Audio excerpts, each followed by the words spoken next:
Hello YouTube, and welcome back to the channel here again today. Today we're watching a film. We're watching Chainsaw Man Reze Arc, of course. And we're excited. We're excited to be here. This is a big one. You would say consensus anime film of the year last year? You would say, I think. That or 100 Meters, which I hear is quite good as well. Anyway. Good movie, big movie, important movie. But before all that, if this is your first time watching the channel, hello, hi, I react to anime. I like to have a better look, I like to analyze, I like to scratch my chin and think about different things. Albeit a long time ago, I have also reacted to Chainsaw Man Season 1. It was pretty much as it was airing there in the end. And a lot of time's passed. It's been a while, for sure. And we'll get into all our recap stuff here in a second. Before anything else, I do want to jump over to ANN, of course, and have a little bit of a look at the staff and hide OBS, of course. We hate OBS. This is it, everybody. Reze Arc. Stuff here is weird. I've kind of already done a lot of similar stuff when I was doing the TV anime overall, because there is a fair bit of staff crossover here. Start with director, of course, Tatsuya Yoshihara.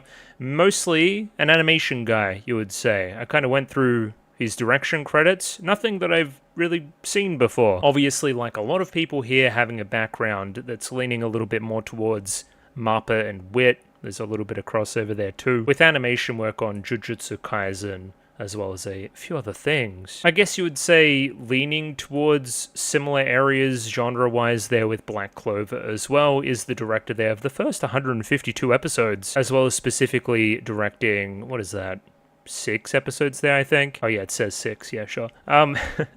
Yeah, you know, he knows what he's doing, that kind of stuff. Was the action director here on season 1 of the show as well, so please be excited. Next up, Hiroshi Seko, a very similar kind of set of credits here, you would say. All the stuff that you would generally think of associating with this gang, you know. You got your Attack on Titan, your Banana Fish, Dandadan's interesting actually, Jujutsu Kaisen, just all of it. Mob Psycho even, Vinland Saga, and the upcoming Witch Hat Atelier. So it does move from studio to studio a little bit, okay. I think there's some winners here, and there's some not-so-winners here. Will I break anybody's heart if I say that I don't think Jujutsu Kaisen's very good? I'm sorry. It has its moments. It's definitely a production delight, but not my favorite thing in the world. No sorry, Bob. Similarly, I think Attack on Titan kind of gets a little bit shaky towards the end, but obviously is a solid credit. I'm not stupid. I have seen the first season of Vinland Saga. Enjoyable. I think I started a bit of second season stuff. Seemed pretty good too, just never really went on with it. Dandadan I'm a pretty big fan of though, so, you know. Dora hear good things too. Really like Decadence. Some good stuff. Obviously, again, a lot of these are adaptations as well. When we're talking about the writing here, we really should be talking about Tatsuki Fujimoto, who is a man of some controversy at the moment, I will say, if Twitter is to be believed. Just, yeah, people not very happy about the ending, huh? Anyway, it's not my problem yet. But on the channel, I have reacted to the look-back film from Kiyotaka Oshiyama. I thought it was fantastic. I loved it. It was my favorite. One of my favorite things I've done, like on the channel, period. I've also read and reacted to the Goodbye Eri manga. I also thought that that was excellent. That, as well as watching season 1 of Chainsaw Man, I'd like to think I've got a pretty good grasp on the whole Tatsuki Fujimoto experience. Fire Punch is the only real one missing there, you would say, at the moment, so anyway, obviously curious to see what Tatsuki Fujimoto does next. A man I've been talking about a lot recently between, you know, Ping Pong the animation and the colors within and lots of different stuff. Kensuke Ushio is my favorite man working in anime soundtrack music. Just one more time, just for laughs, Liz and the Bluebird, fantastic. A Silent Voice, brilliant. Love some of the Dandadan stuff. Colors Within, no slouch there either. Ping Pong, maybe one of the better soundtracks of the 2010s. Words bubble up like soda pop. Don't sleep on that one. Really, really, really good CV there. Heike Monogatari, Japan Sinks. The man's a genius. Yeah. Even again, I guess cat's out of the bag. I rewatched season 1 of Chainsaw Man. I watched the compilation films. Music still holds up. Music's very good in season 1 still. It's a particular song I like. It's really like, we play it a lot with Power, and when Power and Denji are fucking around, just really cute. Really, bubbly and characterful and all sorts of lovely stuff there. And last credit here we'll talk about is Yusuke Takeda, who has worked on literally everything Chainsaw Man the first season there being first and foremost relevant, but like Ghost in the Shell, Gunbuster, Diebuster, Jujutsu Kaisen, Kimi ni Toroke, Legend of the Galactic Heroes, Mobile Suit Gundam, Patlabor, fucking, I don't know, Sword Art Online,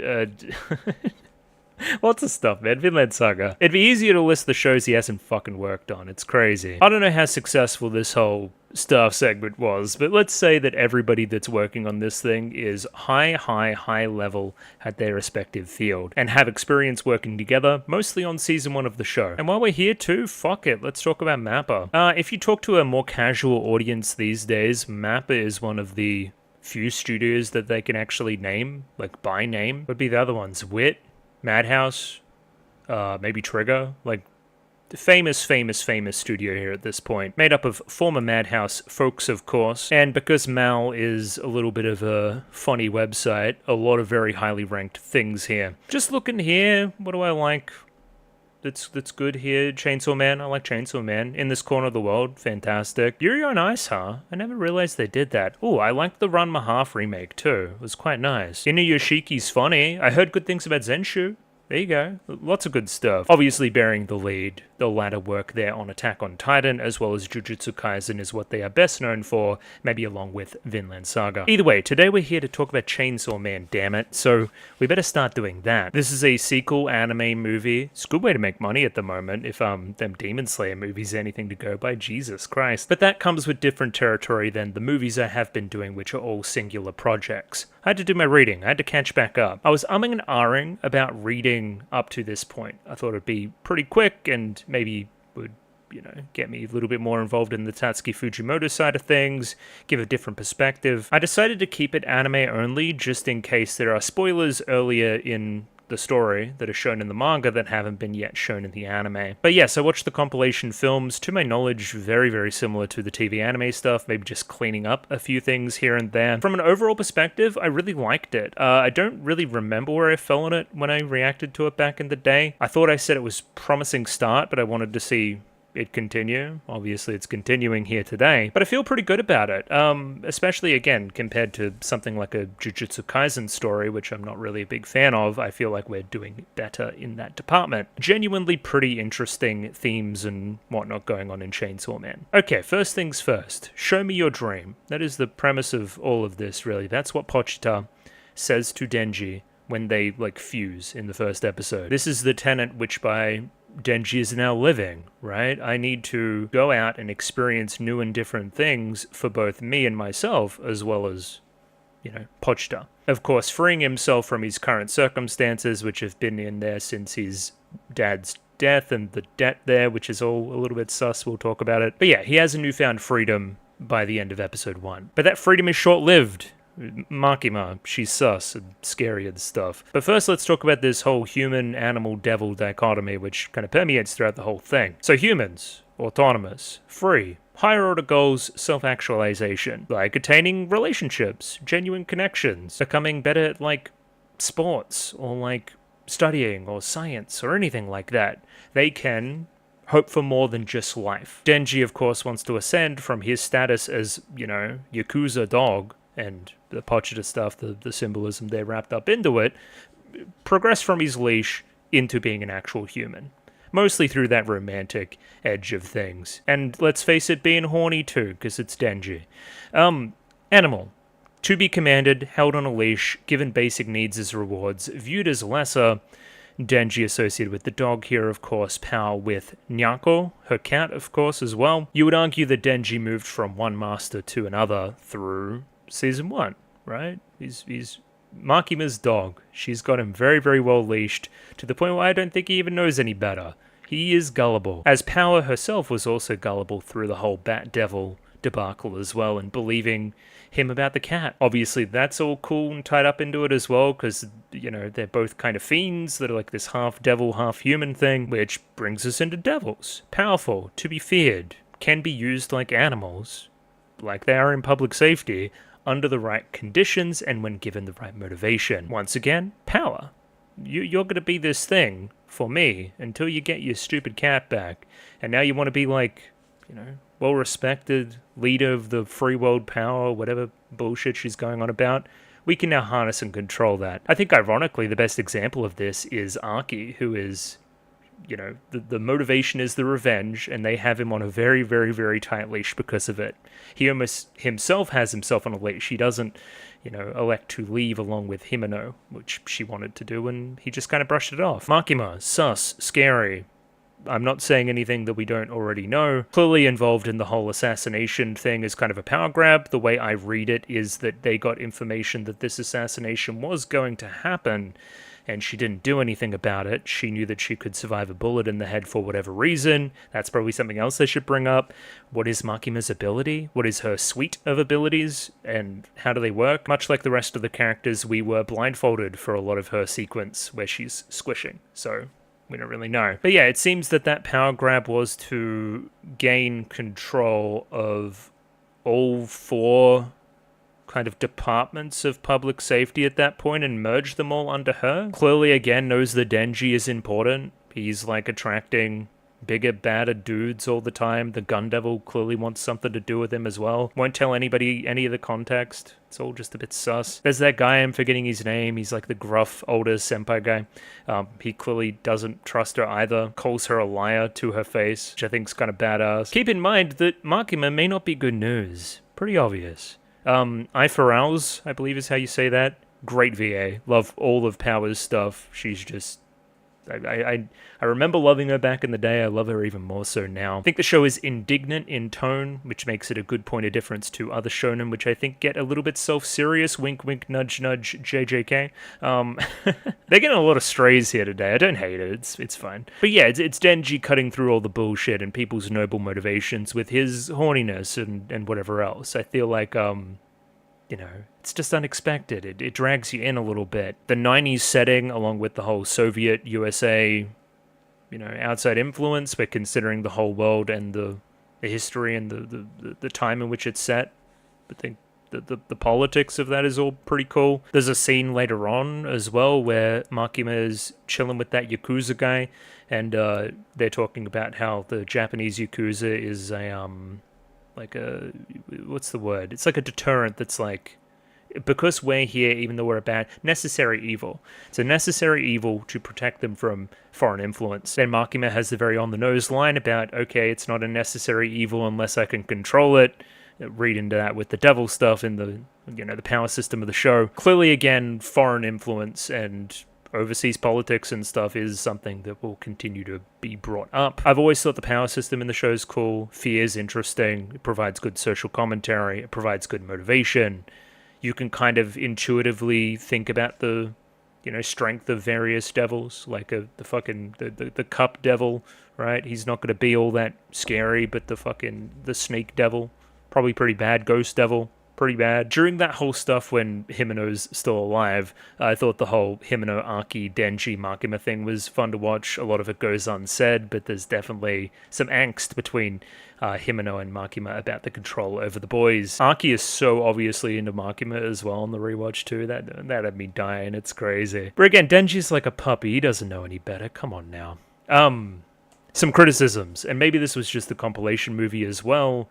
I feel like the group assassination part of the plot is pretty terrible. Like, it just comes out of nowhere. It's like right after they like go drinking, and then it's kind of right into it and everybody fucking dies. I'm like, well, what was the point of the drinking? What was the point of getting to know Himeno and all that? She just kind of cocked it immediately, and a lot of her characterization is done after the fact. I don't know, it really feels like you need another episode or so there before you pull the plug. But once again, that's also Tatsuki Fujimoto. He loves playing with expectation like that a little bit. Oh, you thought that this was going to be a fun romp? You know, you're just getting used to the cast of characters? What if I just fucking killed half of them? You know that Araya guy who looked like he was ripe for, you know, development? He's gone. Fuck him. Himeno sacrificing herself is also pretty wonky. I found it, you know, it's just a little bit clunky how she explains that she sacrifices part of her body and then it just like happens. It also doesn't result in anything because Sawatari has that stupid snake ability. It just undercut the whole thing. Didn't feel like she accomplished much. Obviously, again, by the end of the whole thing, that comes back around and is pretty cool in the easy revenge sequence, which I do think is one of the highlights of the season. But it's just delayed. You delay that satisfaction there, in my view. And the Makima squish sequence remains my favorite moment from season 1. I like the mystery around her, and I like how much she just kicks ass. And yeah, finally here, just a few questions. This isn't all-encompassing, but just a few things to keep in mind. 1. Why is Gun Devil after Denji's heart? I don't know. Potentially this was somewhere there and I just missed it. I don't understand why he is. Seems that Denji and Chainsaw Devil are important, and more important than we were led to believe from the start of the show. Once again, Denji's importance and the presence of Sword Guy bring into question the start of the story. So okay, we start and we have this mafia guy that's clearly keeping Denji pretty close and Botchita pretty close. Something goes to shit with the zombies. We still don't really know what happened there. That's a little bit weird. And Sword Guy's his like grandson? Grandson? One of them. He's related. And he has direct links into fucking Gun Devil. So, Chainsaw's important. Did everybody know what they had and they were always keeping an eye on Denji? Are we more cynically looking at that scene where Makima shows up and is just like, oh, there's Chainsaw Guy, the guy we're actually after in all of this? I don't know, I get all conspiracy theory about it. I feel like, once again, the door too, the door at the start of the show, what's going on there? What's going on? Once again, just things to keep in mind going in here. Oh yeah, I wrote all this stuff about Sawatari and then she died. I forgot that she died. Okay. The snake ability is still relevant because it can seemingly consume and reuse other devils as it did do with the Ghost Devil towards the end of Season 1, towards the end of the second compilation film there. That seems pretty OP. If somebody else had control of the snake ability, they could essentially steal powers. Seems good. Also, who is Sawatari? We say that she's a former devil hunter, a private devil hunter, who is now in contact with the Gun Devil, and there was a connection to getting a bunch of Yakuza guys' guns and getting to the Chainsaw Devil heart thing. What happened? How did she get involved in any of this? Because it seems that she's the one that's closest to Gun Devil, right? Or maybe made a deal with him somehow. And then that's where Sword Guy comes into it after that point? Just, yeah. I could also just write, who's Gun Devil? I feel like that's a big one. He killed 1 million people or whatever. It's a pretty big deal. A big worry by the very end of the season as well is Denji worrying that his heart is not human enough, that it's been corrupted by this, devilish influence, and, he's not feeling emotions the same way. He doesn't cry for Himeno. He can't think of anybody that he would cry for. Again, the Sword Devil guy is the guy that really pokes at it as well, bringing in a lot of stuff with the zombie symbolism towards the end of that part too. It's all just... am I a emotionless being? Am I becoming corrupted by this thing? Is the devil taking over more than the human in the dichotomy there?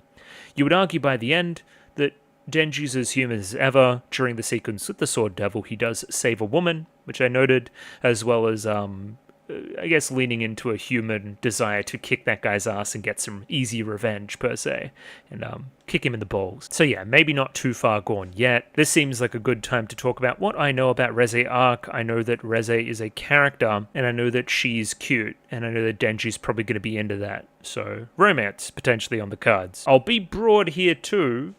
Chainsaw Man is a hard show to avoid spoilers about. It's very hard. I may know things that I shouldn't know, but we're going to try to keep that in the tuck for when and if these things happen. I don't know, I use Twitter, they talk about it all the time, it's insufferable. Anyway, I digress, it's time to watch this thing. I've been yapping for way too long, but before that, let's thank the patrons. Thank you for the support on the films. They've been quite difficult to get done with my current schedule, but, we got there. Hopefully, I was insightful and whatever else with them, and next week we'll bring something new, something that you can see right now on Patreon if you are watching this publicly. That along with a new show that I'm starting on Monday, I'm not even sure what that is yet, as well as Musume. If you end any of these things, please support me on the channel. It's only $6 a month, and thank you to my current patrons, starting here of course with Sean, Ace Lightning, Ada, Akomancer, Alchemy, Astafuf, Uftafuf, Bananarama Hamadama-sama, BD422, Botero, Brett Jones, Caitlin, Capello, Choberibi, Copley, Q Dynamic,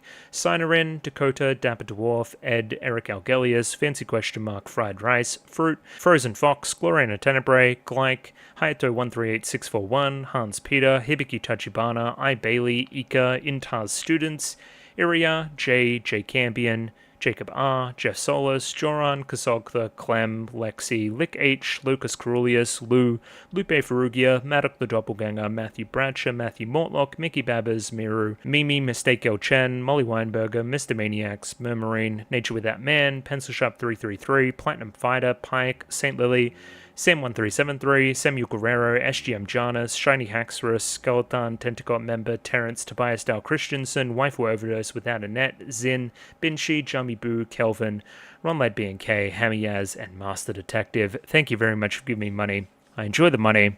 As my OBS recording passes half an hour before I've even watched the film, let's jump in here. Chainsaw Man, the movie, Reze arc. Let's jump in. Rightio, there we have it. Chainsaw Man Reze arc up there ready to go. 1 hour, 39 minutes, and 59 seconds on this one.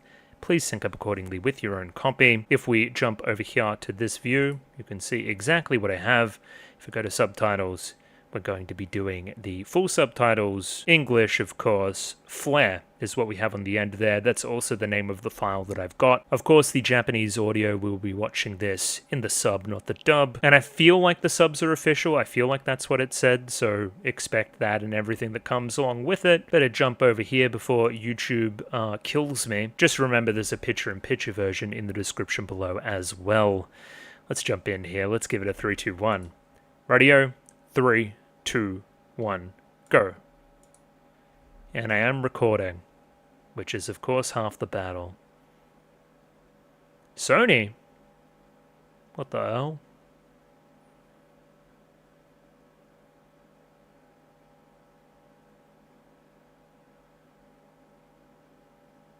Yeah, right. A little bit quiet.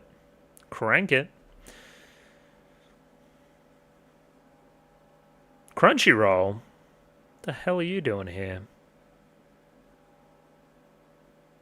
Mappa? Studio Mappa?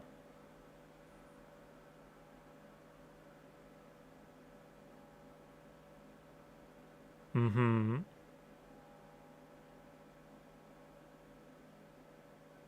Ooh, very manga panel. Now this is the door I was referring to before.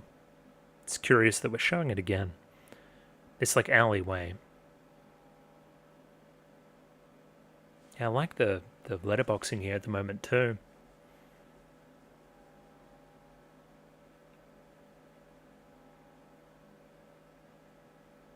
Interesting.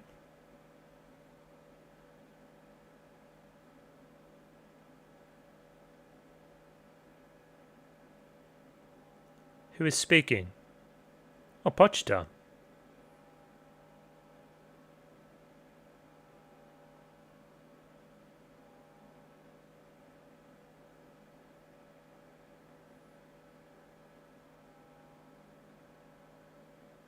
Okay. Feels a little bit flashbacky, right?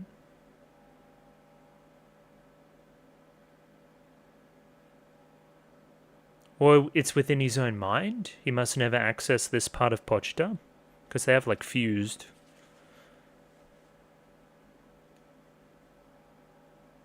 Ooh, art style difference, for sure. Why? You seen Teenage Mutant Ninja Turtles? She's got, like...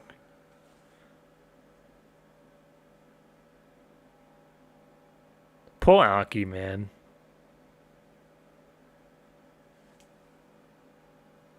Poor Arky in general. Power has powered up.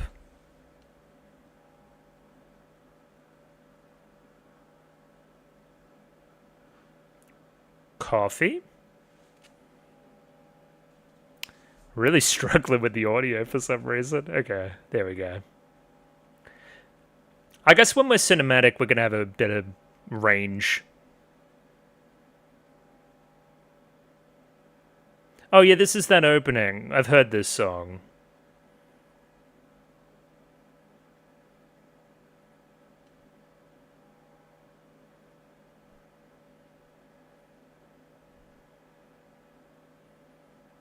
It's what's-his-face who did the opening for Season 1 as well. Hello, Makima. She eats a nice breakfast, Makima.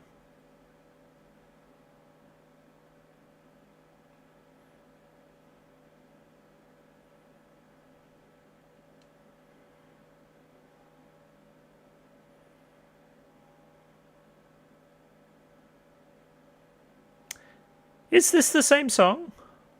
Or is there another different song? There's too many songs. Anyway. Classy animation-wise, right? Oh yeah, towards the end there we got introduced to a bunch of freaks. There's the angel guy, there's the shark guy, there's the spider.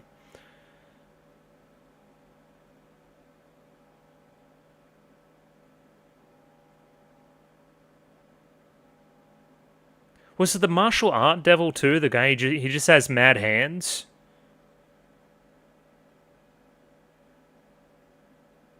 No, Iris Out's the song. Okay.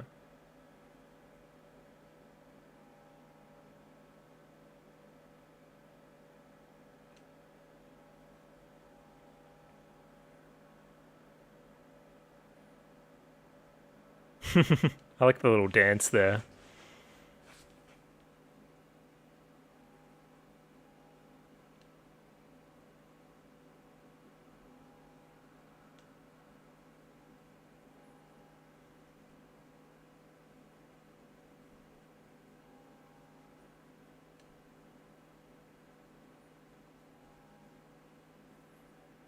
Yeah, cool. Good fun.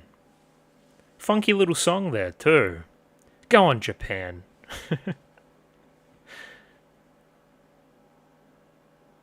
Interesting.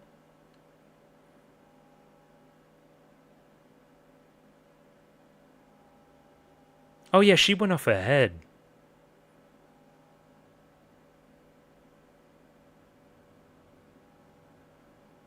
Because she'll get too powerful.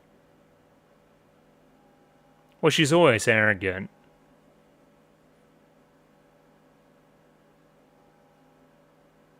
Well, she's not mine. You can have her.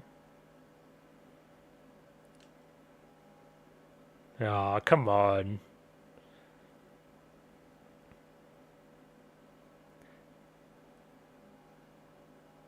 Who? Shark Boy! Oh, these two are going to be inseparable.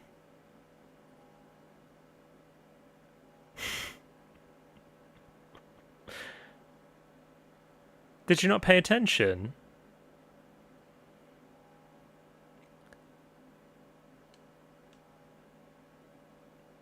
My orders?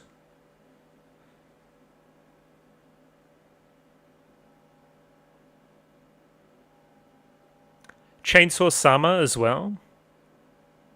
Respect.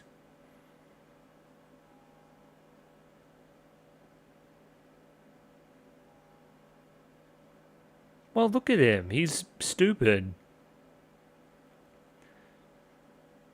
No less stupid than Power, though. We?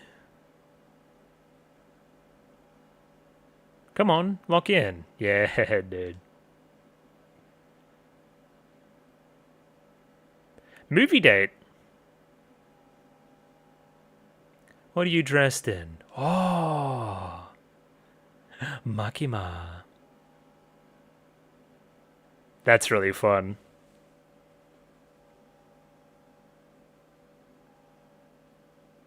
Got here at 5 a.m. We met at the movies, so probably the movies?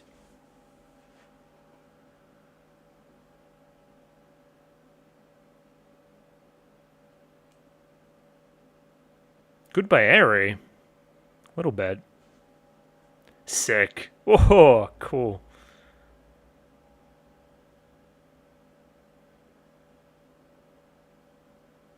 Well, you can not... Just walk out. You can leave.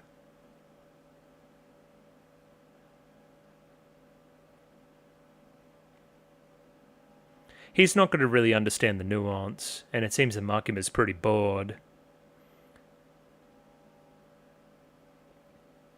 Yeah, chat it up. God, this thing looks good.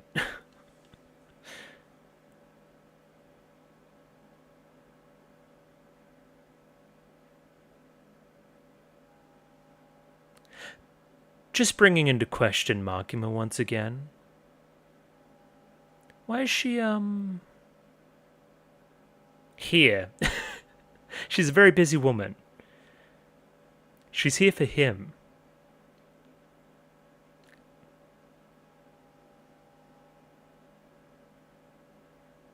And interesting, they're both not really having emotional reactions to the film. Horrific?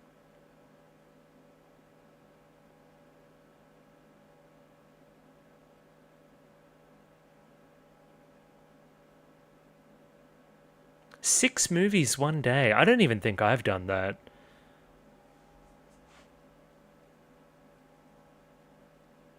Why don't you go out for dinner?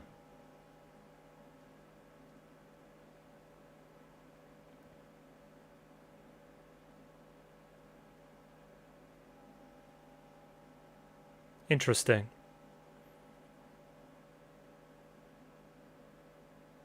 I'm trying to think of a funny movie to say there. Megalopolis? Sure. Oh, this looks pretty.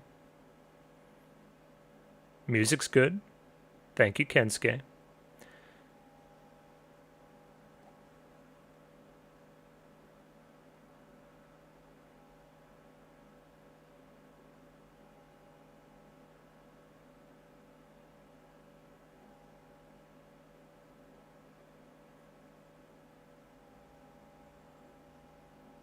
It's like soldier returning from war type vibe.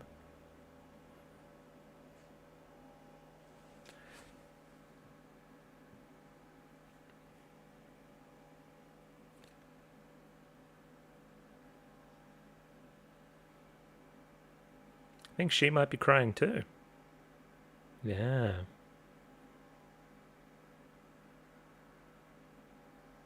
Is that frame a meme? That panel from the manga? This shit is so ass? Or is that from something else?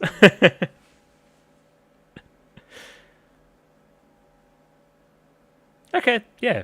It made the whole day worth it. You saw a good movie. And we shared a moment.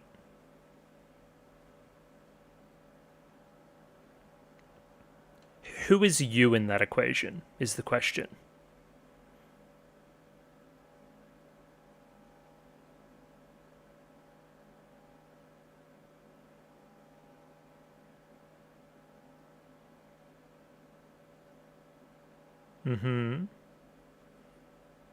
There's something there. But that devil heart's also the MacGuffin. Ugh. Don't touch my nipples. Don't touch my nipples. What is he, 16, by the way?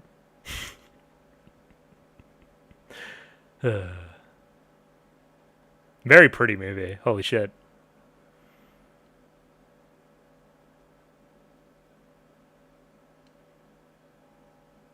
Oof. Background. Oh, this guy.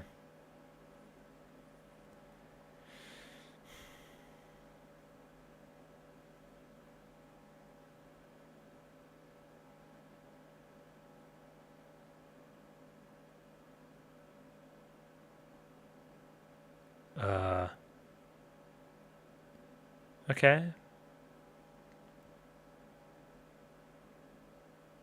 You should feed it to the shark. What to yourself? I think he gave her like a quarter as well.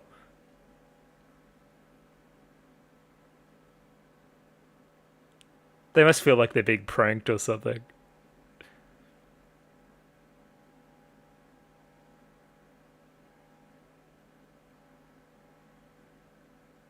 Yeah, that was the other thing. We now have enough Gun Devil flesh that it's like pointing in the right direction. So we do have a destination now.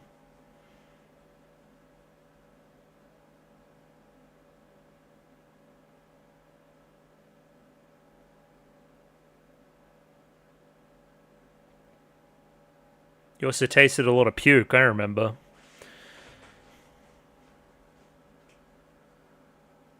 Himeno was a mess during that scene. Oh, dude, the shark in the rain's cool. Oh my... Loves the rain. Okay.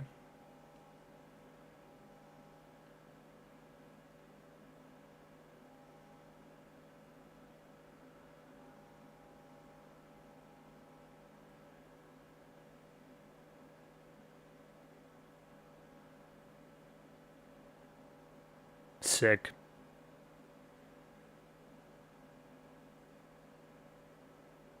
There's some slick animators working on this thing, man.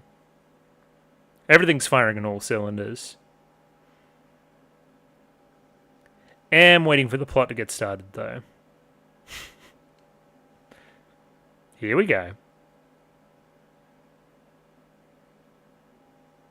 Hello, character design I don't know.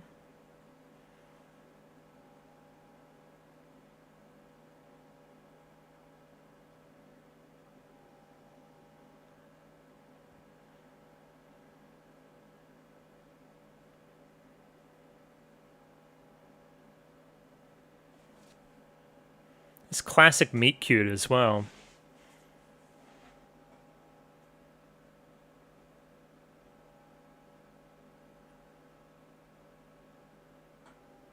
Huh? That's an intriguing line, though.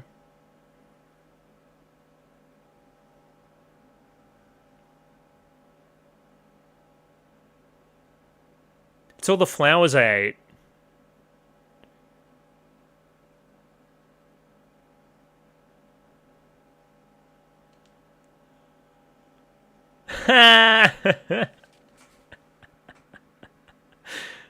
He's kind of smooth, a little bit.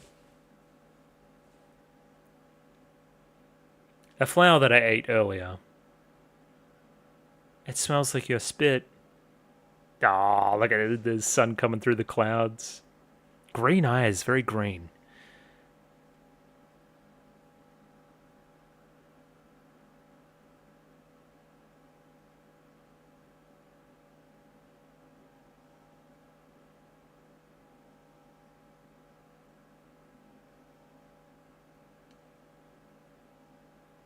Okay, goodbye. Character that I don't know the name of.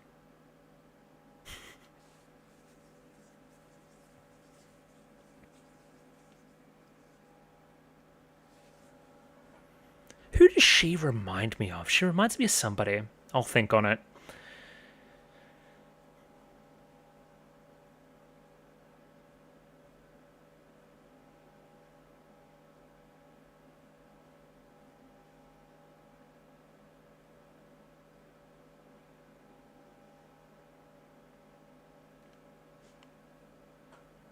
I believe that's the shot we saw at the end of episode 12.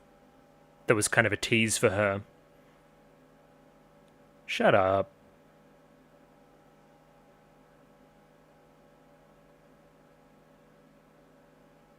Ugh, the subs.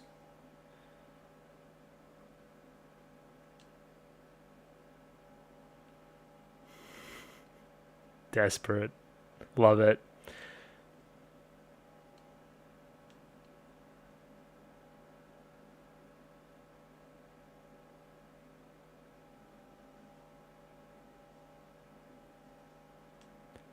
Aren't you working? Yeah, he's alright.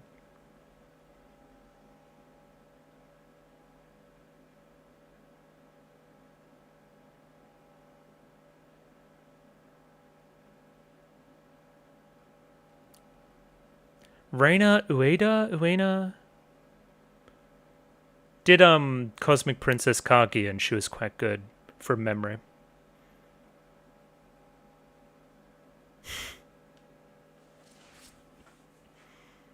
She's so into you, it's crazy. Yeah. It's the touch, man. It's the giveaway.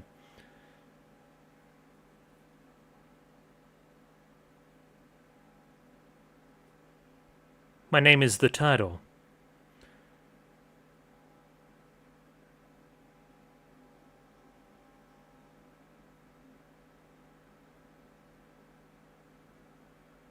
Well, you don't even know the thing about me yet.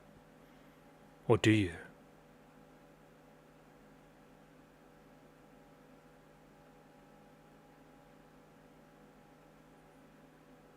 Ooh.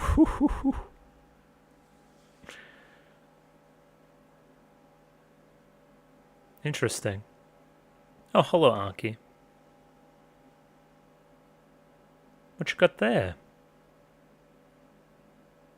Mm-hmm. Mm-hmm.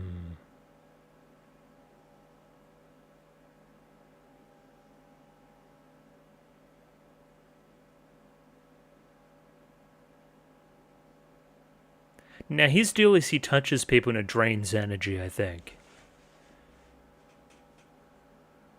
Well, too bad, you're on the clock.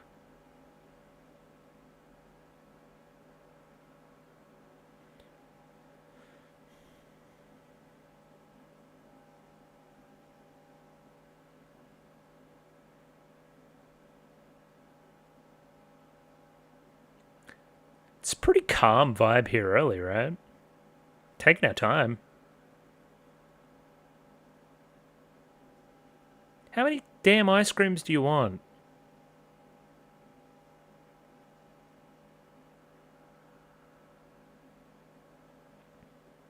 And once again, he's one of the only ones that gets close to him as well, because Aki doesn't have a lot of value in his own life.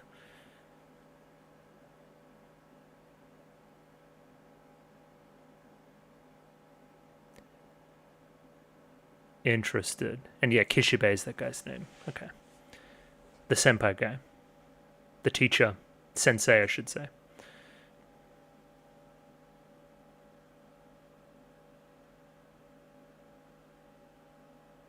I don't think you guys' personalities, match together well.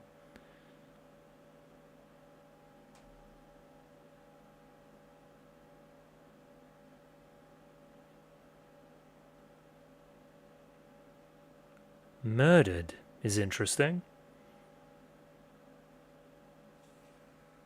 Turned them into weapons?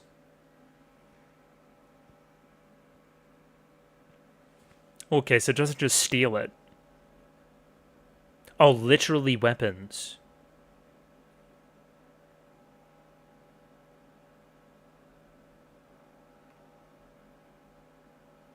Interesting. His sword traps the souls of its victims. Better not get killed by a... I don't know, if I Suicide Squad post, I'll be here all day. Cool. Kizumonogatari. Oh yeah, the colors, man. What is that? It's like a pig or something.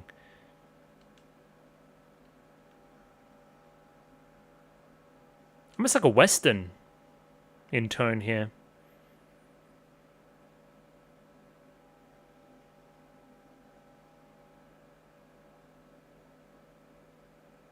Mm-hmm.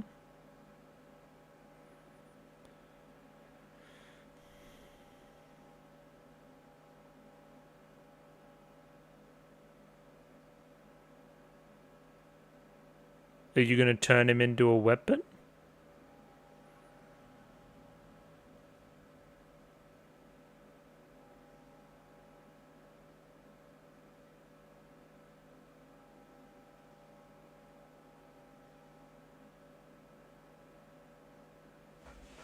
Huh.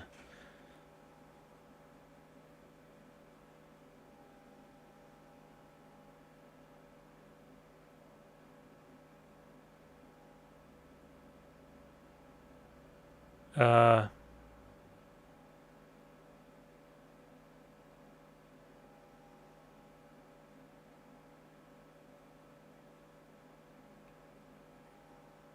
Not off to the best start, those two. Okay.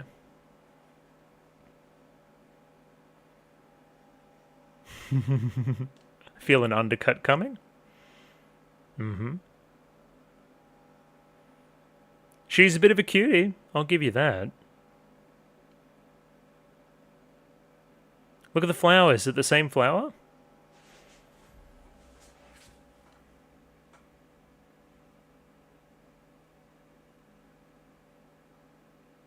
There's no customers here, ever.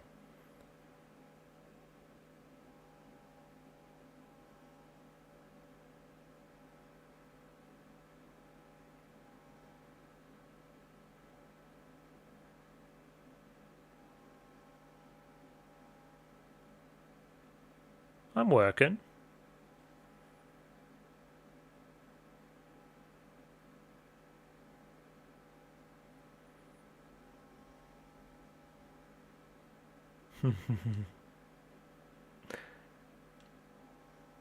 Because he's got the uniform on, I'm guessing that you know.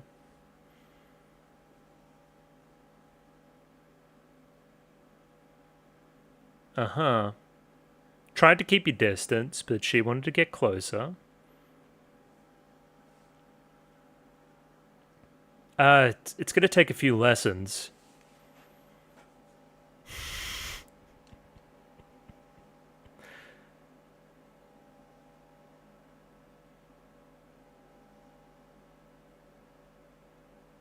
I know all the stupid immature ones.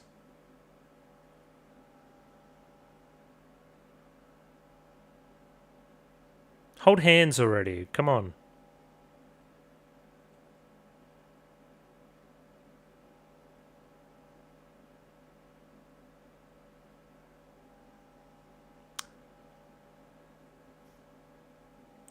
I wonder. Whoa! Whoa! I wonder if Genji has the choice to go private. I don't think that would allow him to do that.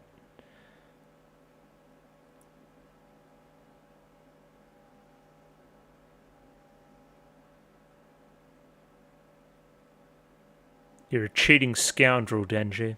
Can't believe you. Who the fuck is this? The tonal switch is insane. Typhoony? Here we go. I want to know why, though.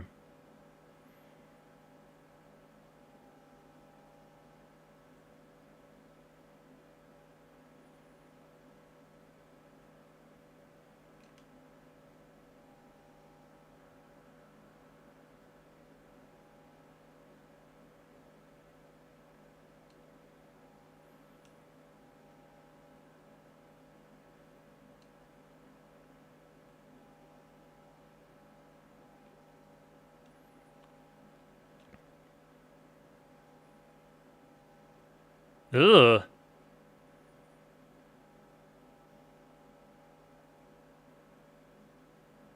I don't see that the fact that he's Chinese is relevant.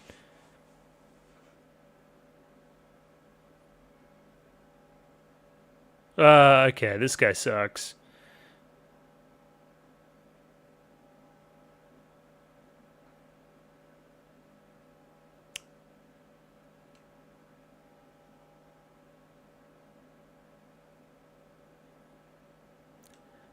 You gotta find his weakness. That bodes poorly for, Denji's new little friend. Let's put it that way. Serial Experiments Lane? A little bit. Night class.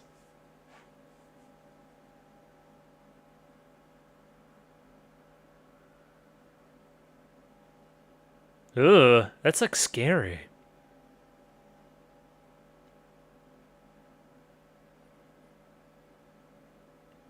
What's that? Okay.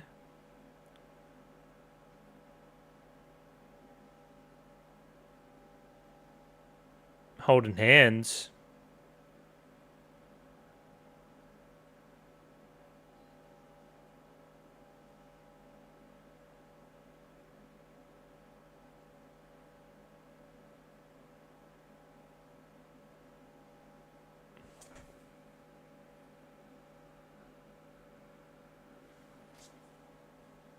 Big ass.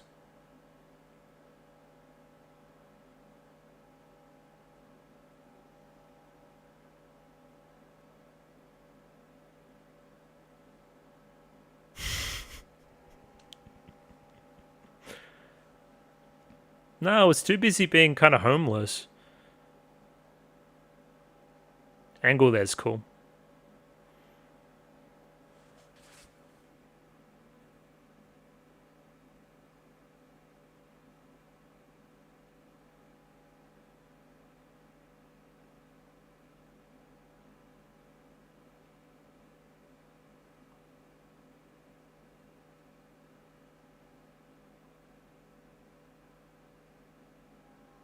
No.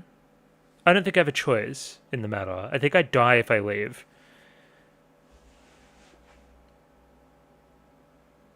Yeah, again, these are basic elements of human survival. They're needs. Correct. They should be available for everybody.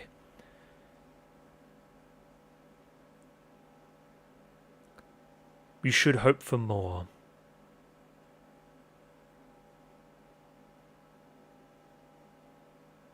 How so? The ocean?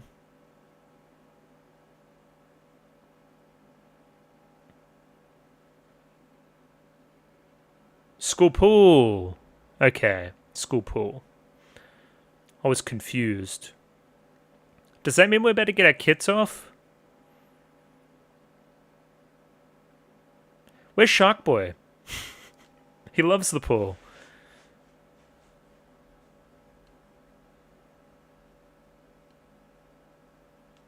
You're teaching me lots of things today. Feet? Told you we're getting our kits off.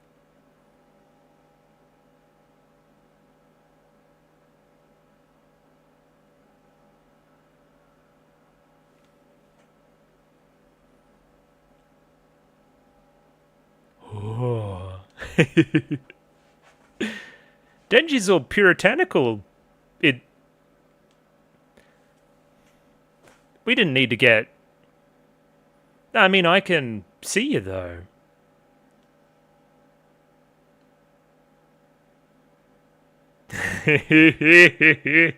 Alright, hilarious. My body just moved on its own and took all my clothes off.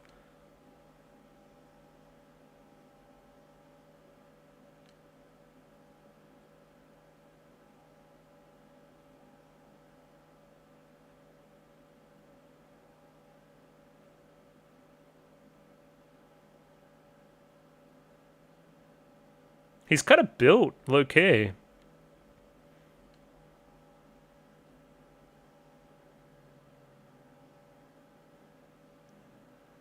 I do like jumping in the pool here as a breaking of the seal.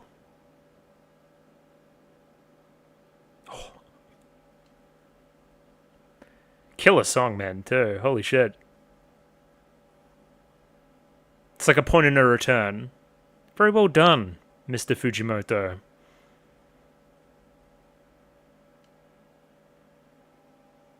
Here's another small tip for all the gamers in the audience. That's ominous. If she gets naked in front of you, she's probably also into you. Cool shot.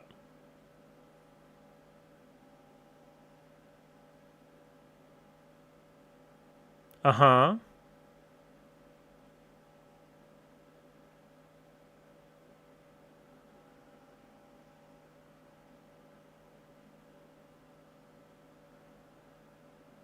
Did we bring towels? I'm very logistical.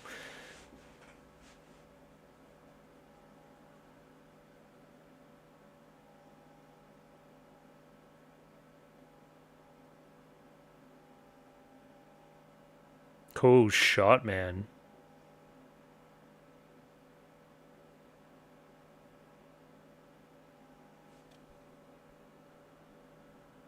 Now, what'd that mean?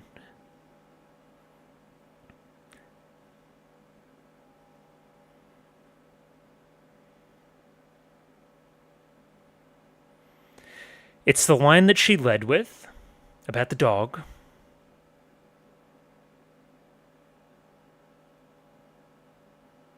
I don't know, I'm just not... It's that whole spider thing.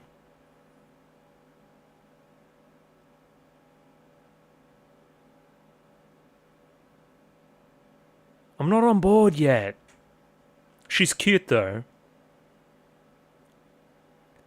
Are you checking that you don't smell?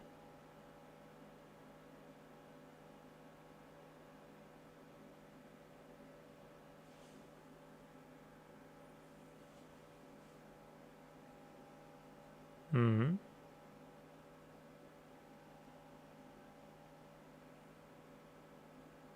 City mouse. Better food. Oh. Thanks.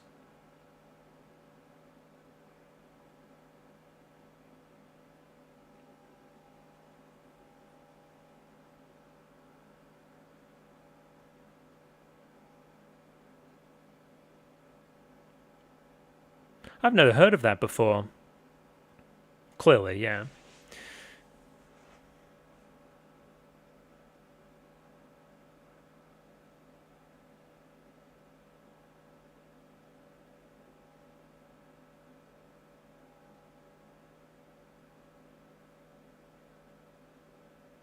This is good progress, though. Oh, what are you saying? Interesting.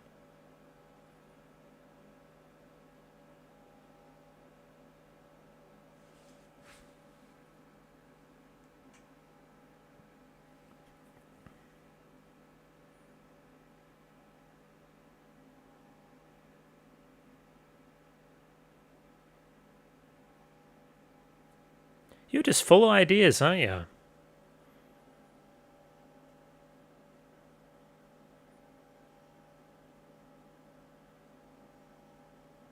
Woohoo. Alright, I'll see you later.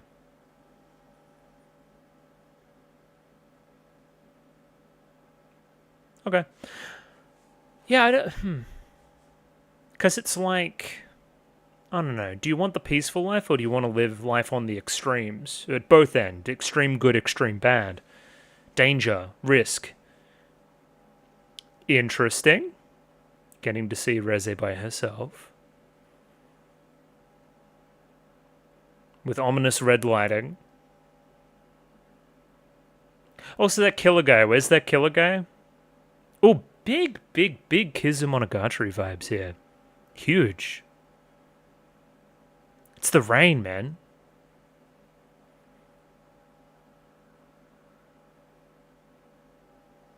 Mm-hmm.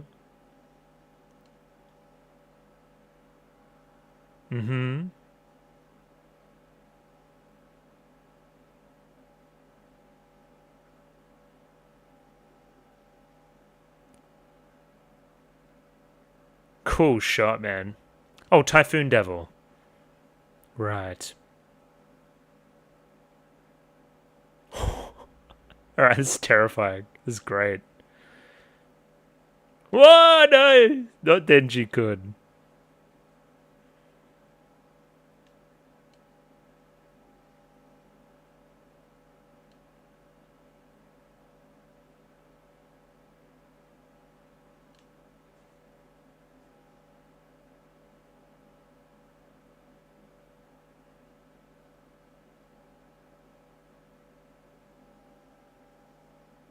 Denji? Is Reze gonna yell out, or...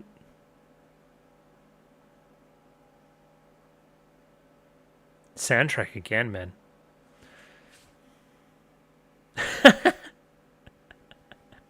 Okay.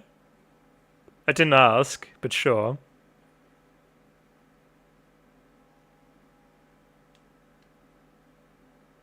She was very funny. I've grown to like her quite a bit. Ooh,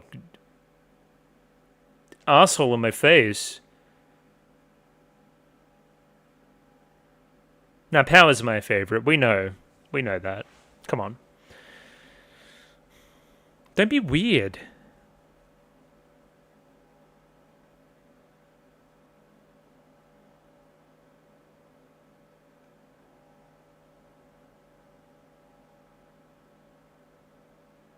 Why not both? It's like the ad. You know what I'm talking about.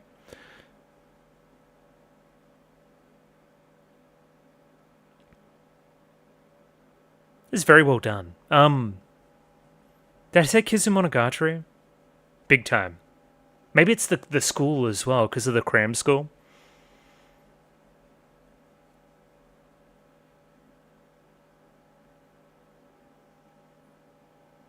What is this power you have as well?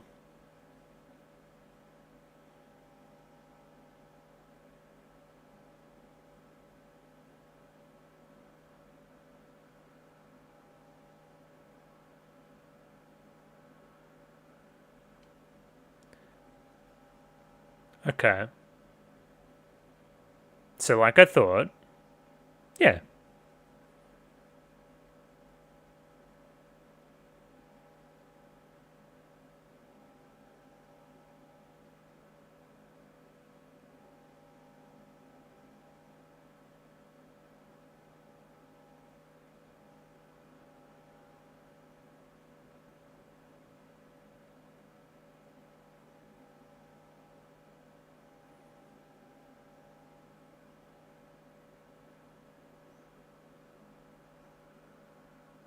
No one gonna save the day.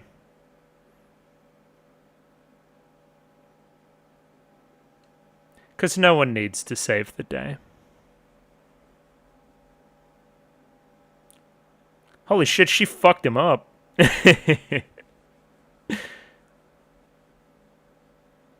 You got him? I think you got him.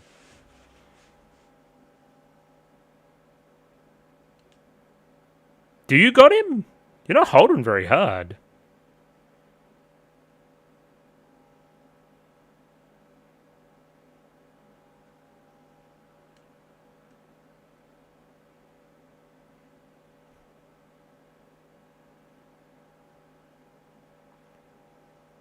Not a very good song.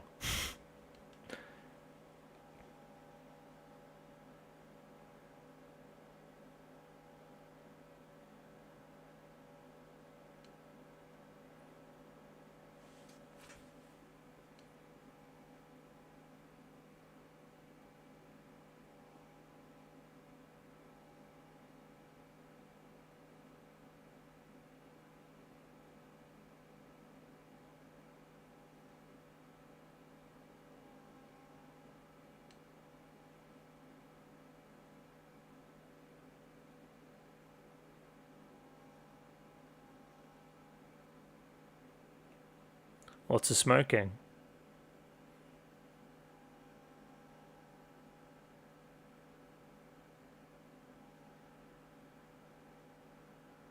How much do you know?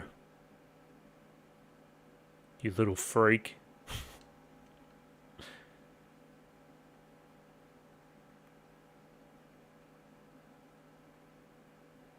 Ugh. Okay. We got him? There's a plane coming right for us?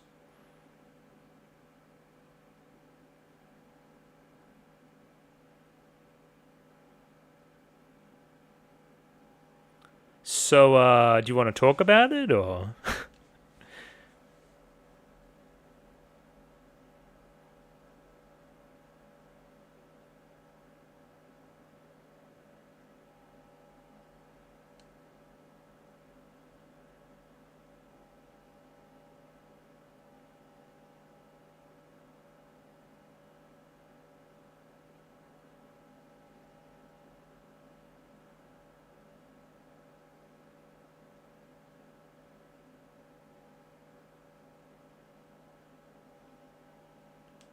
Right. You look just like my dog.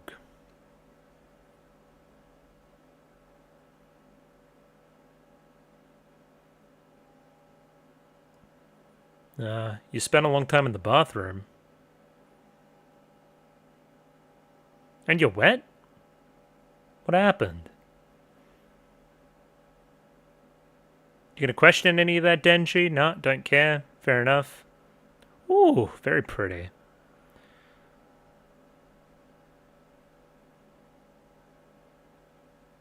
So cat's out of the bag a little bit.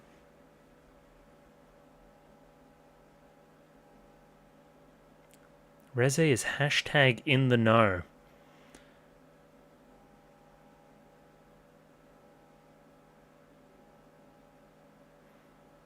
Which then, of course, calls into question a liar revealed plot. It calls into question how pretty that looks. Oh, that was, fairy floss, cotton candy. Yeah, the camera here is gorgeous. And it calls into question the, genuineness of her emotions for Denji. Is she just a really good actress? Or is there an element of something real there?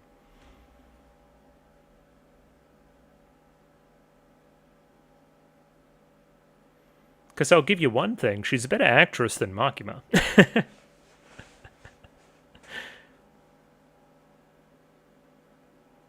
Makima's too monotone for any of that. That's why I like Power. Power's straightforward. You can set your watch to Power. Well, he was a good idea. Fireworks? All we need is a confession now. Oh, blush. Red ears. Anxious.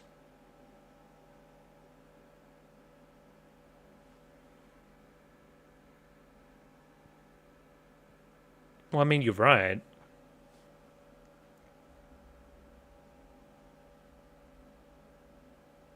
They get away with it from not considering me human.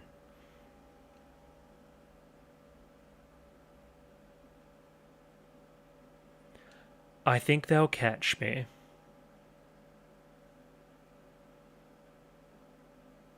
But there's a confession.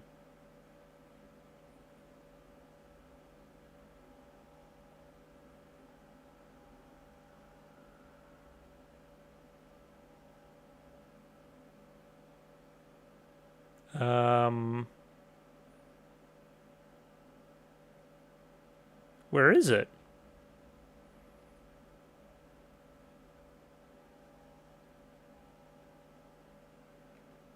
Where are my fireworks? Come on, in the background, now.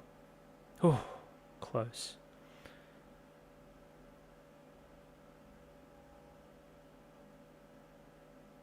I mean, I know why. Direction there's cool.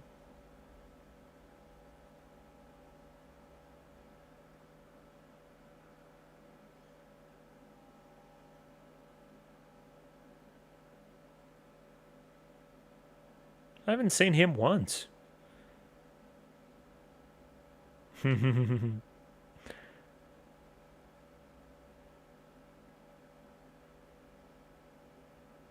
you saying the real reason?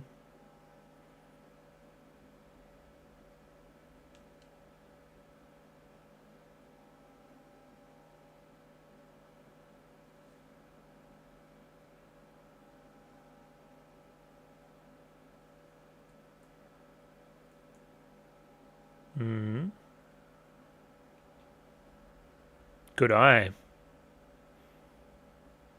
And that's when the fireworks go off. Ah! Scary. They're fucking sucking face over there.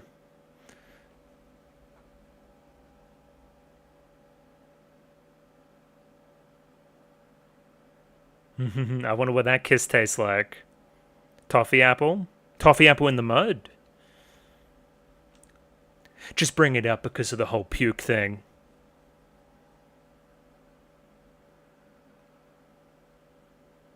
Whoa! She bit his nose off. The music's so cool, man. Yum. Oh, bit his tongue off. Think about that the next time you go for a French kiss. It looks like he's just eating a bunch of chocolate. Alright, I need a friend. I need a hero.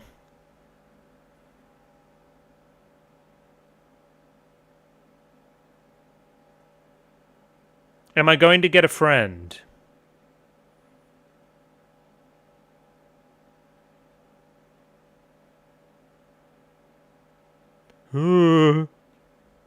That's a really cool mix. Literally. Ah, Shark Boy. Let's go. Cool. I didn't see the reveal coming there. Real vampire vibe too. She's cool.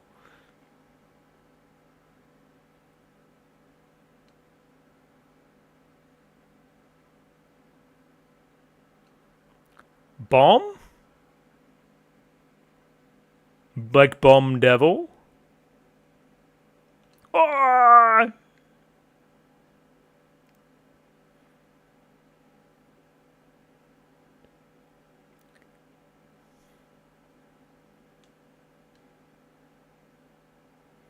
Now everything is all right with the world.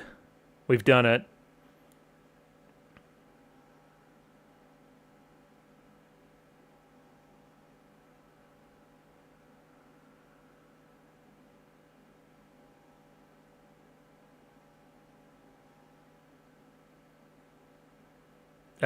Does she, like, Asteroid Boy through the air? Yeah, kinda. Sick. Alright, it feels like we're letting loose with the action now.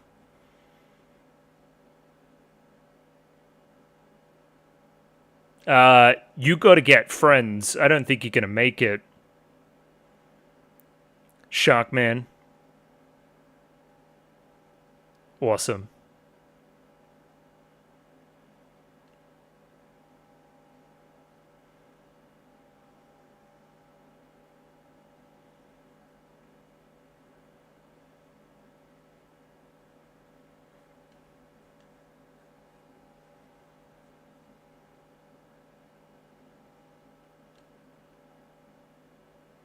Okay, form change.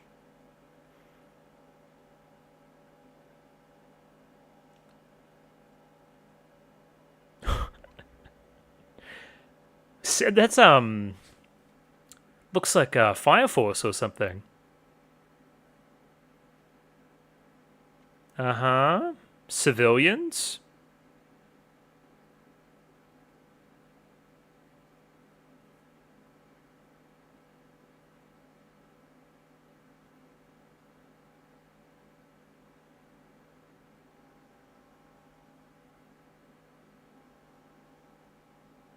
Private Devil Hunters?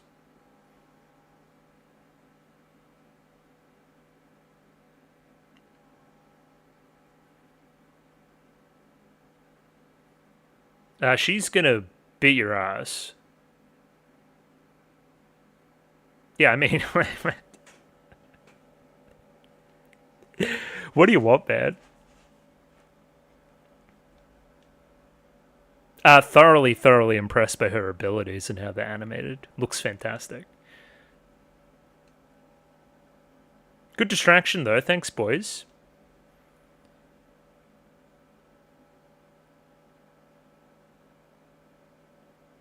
Well, I mean, he's got, like, the power of future on his side or something.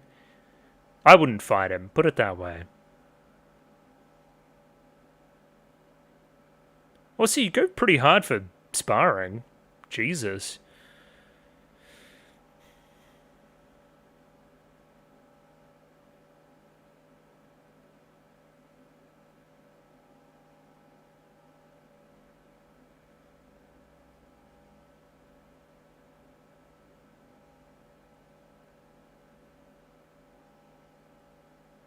I don't have 5 years.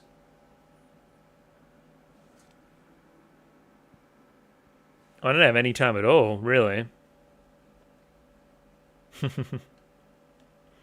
Oh, this shot again's cool. Sneaking ever closer.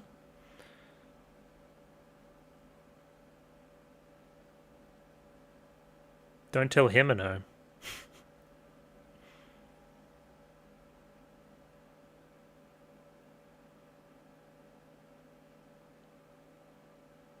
Yeah, you two are just not on the same wavelength. How so? Don't care. Oh, okay, I see.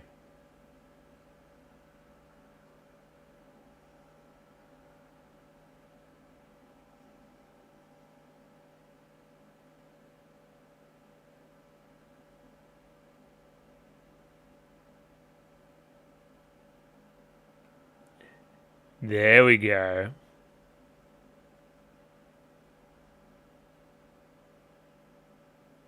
Yeah, how do you know that?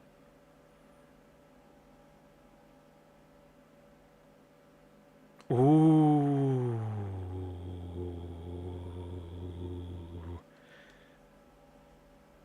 Okay, that's a huge revelation.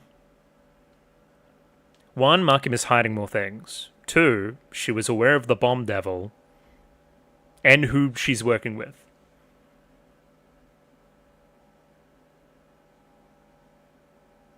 I don't think she gives a bollocks. I don't think she gives a fuck at all. Still cute, though.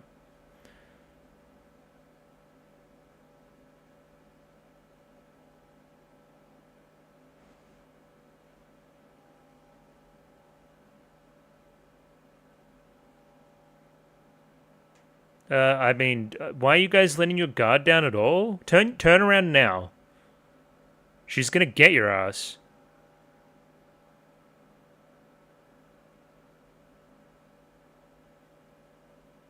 She's also 17? Or probably not now, but...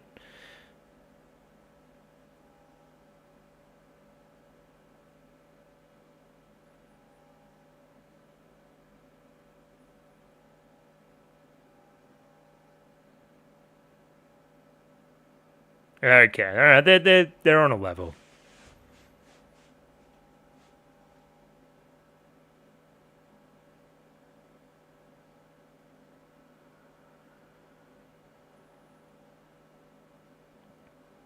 It's an inventive use of the collar, too. I like that quite a bit. Oh, what are they doing?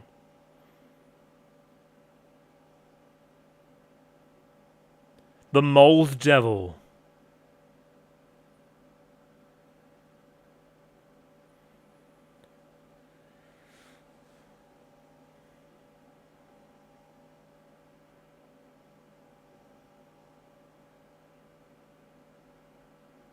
Not quite.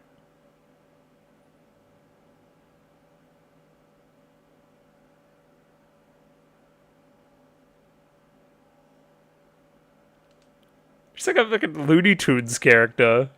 That shit's gonna blow. Was that a Wilhelm scream in there? I think so. She quick, too.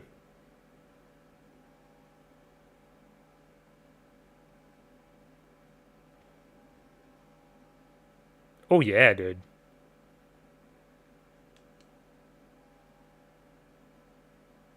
Do those explosions look fantastic?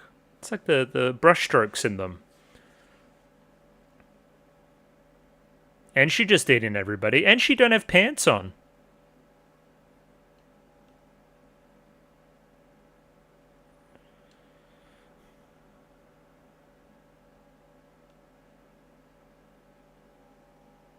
Uh-huh.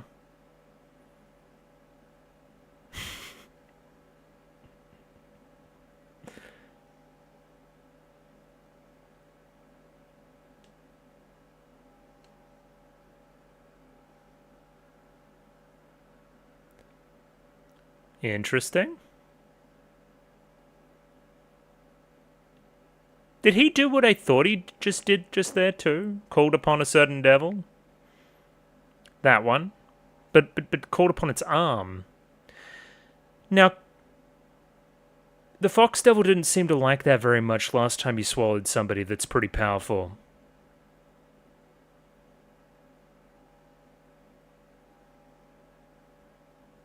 See?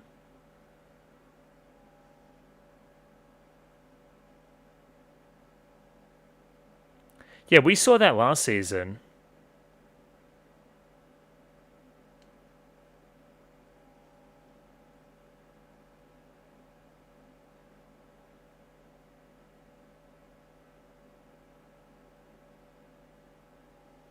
What was that? The future devil.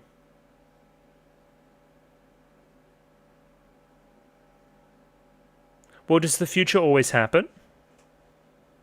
Uh-huh. Hello.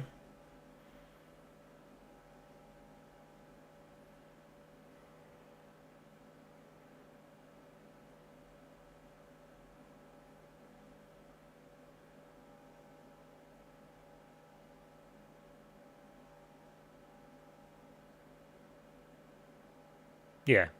We had that same choice last season.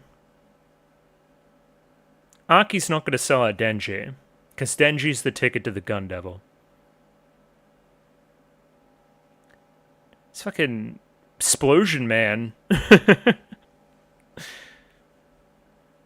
Oh yeah, she good. Oh, it's martial arts dude. Sick.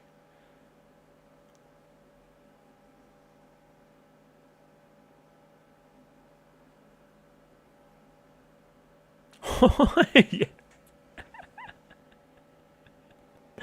This is gonna be sick.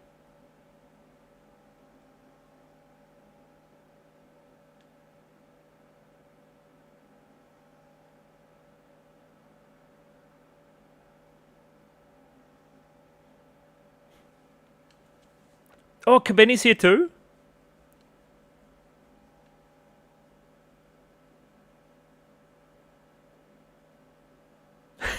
Okay, alright. I was excited for a fight though.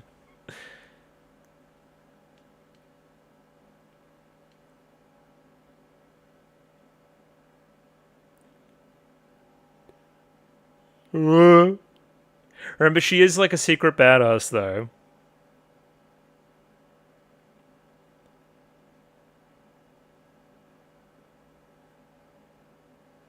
Sometimes. Whoa, CGI car.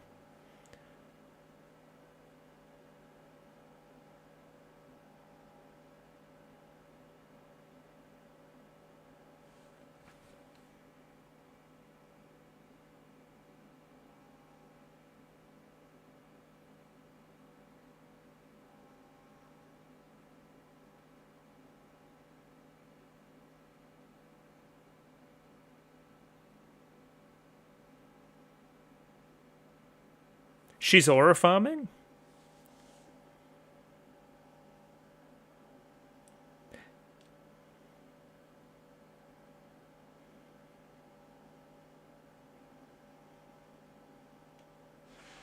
Sick. Oh, here comes Chainsaw Boy. Chainsaw Man to you.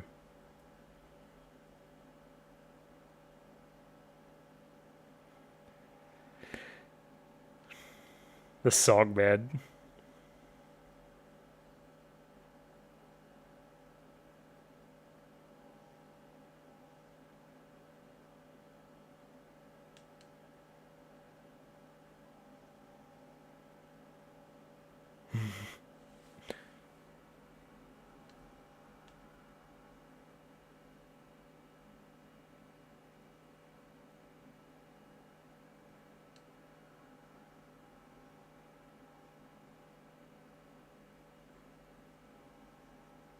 I think there's an element of truth there. We'll discover.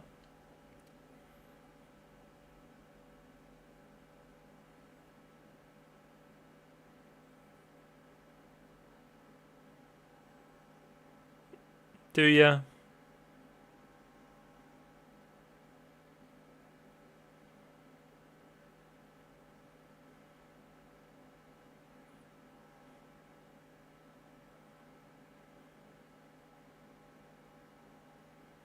I think I'll take the puke here at this point. If we're talking kisses. What a cop. Also, put some pants on. Oh, okay, cool line.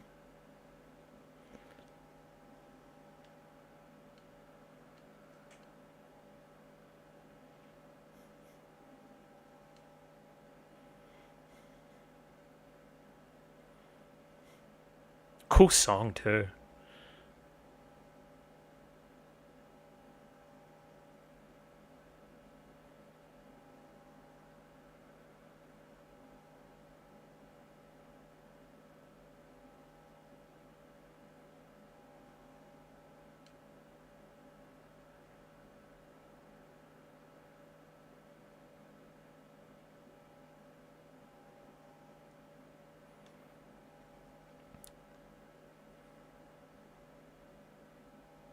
Alright, he's still alive. Good. Oh my god. You got fucking uppercut? Shoryuken? She's doing fucking aerials? Down smash? KO?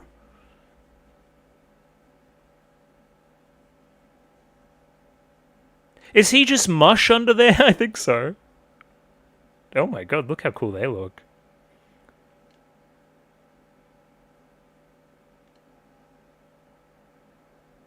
Well, I need another hero.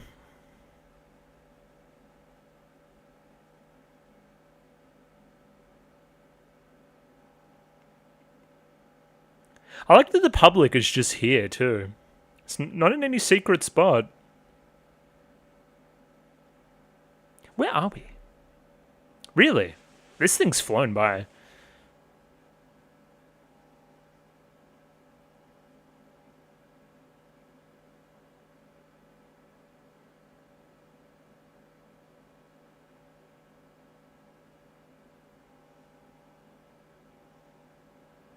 Ooh.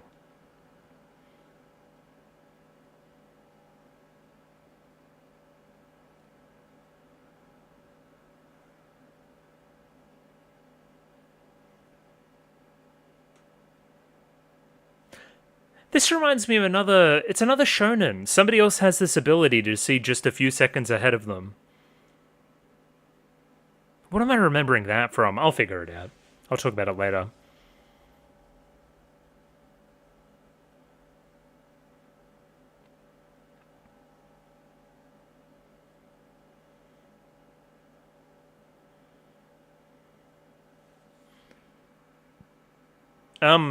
That's a warhead? Now, Aki can't take all of that. Did somebody... Did we... Easy. Oh, thank you.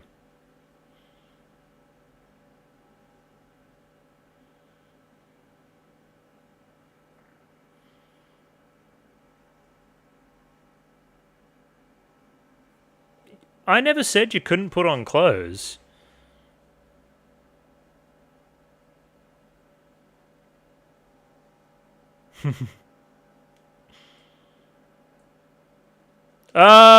The big baby? Who's that? What's happening? Ah! Sick. That's actually a really cool design.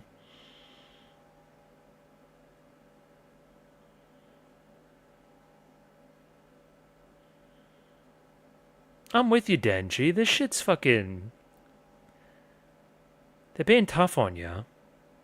And we've seen this play out already. You're not going to offer her any easy way out here. Ooh. No? Okay.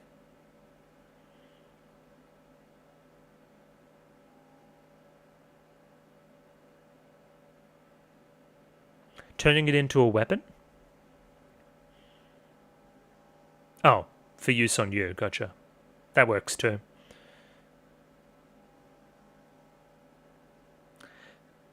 So there was a practical use there. He wasn't being nice for the sake of being nice.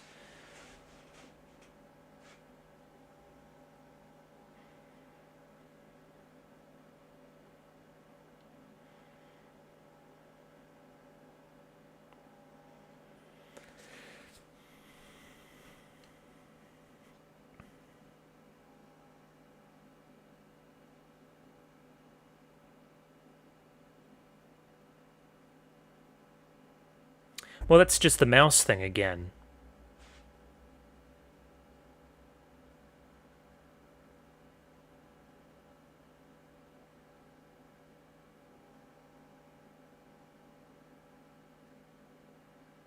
I'm interested. I'm all ears.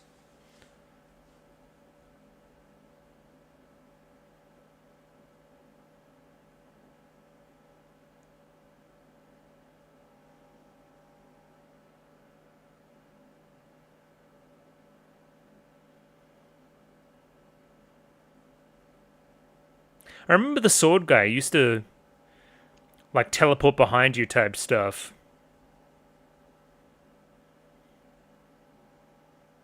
Oh, so is that voice actor who I think it is? I think it is.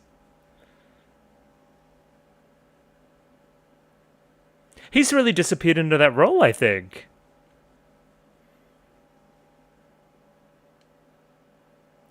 What the fuck? Like, I didn't see that coming.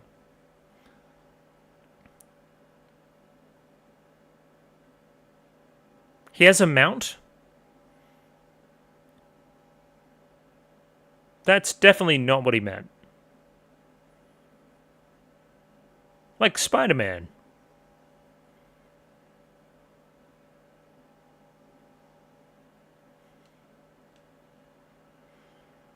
Alright. We'll take it, man. Oh, look at the legs.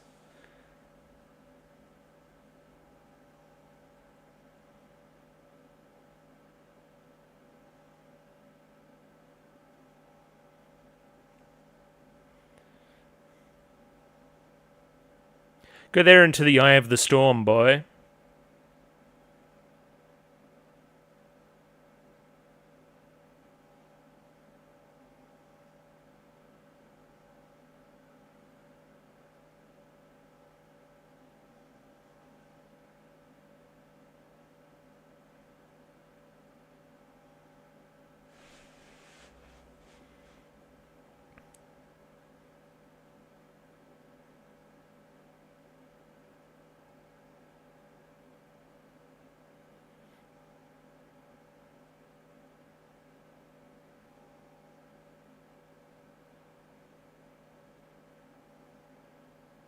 Sick.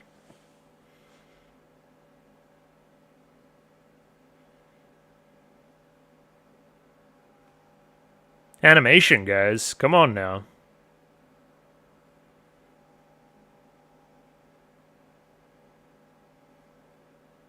It is simping like crazy. Works, though.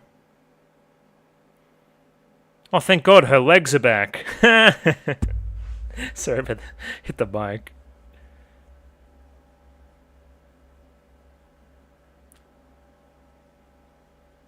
Interesting.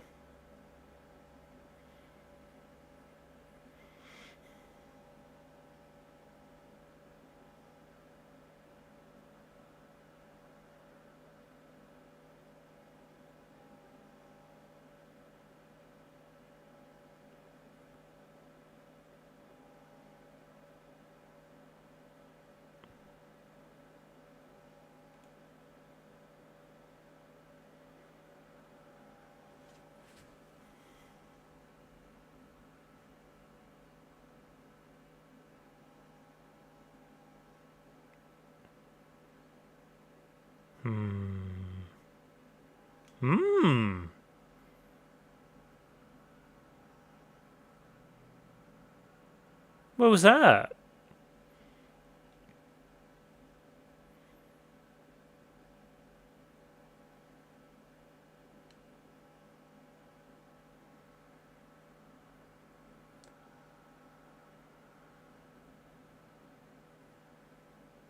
I'm also on borrowed time anyway.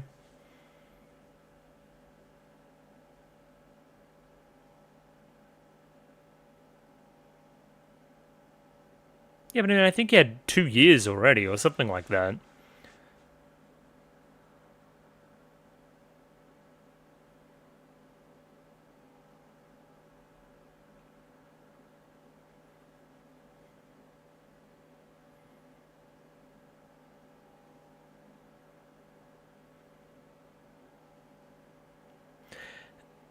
Now back to our regularly scheduled programming.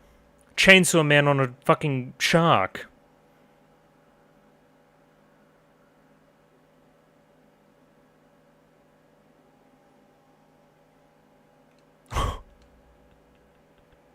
Okay, that's sick.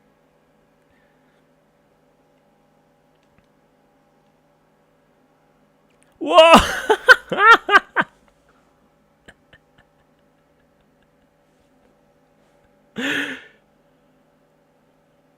It's the scale of it for mine. It's so cool.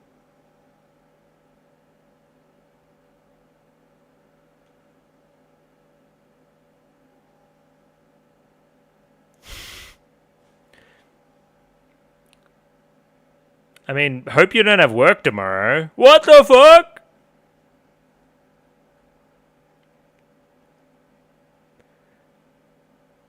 Oh yeah, dude.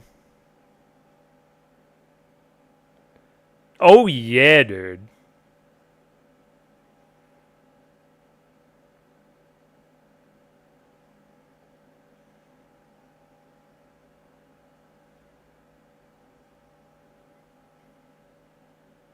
So did Makima just take the day off? Is she fucking...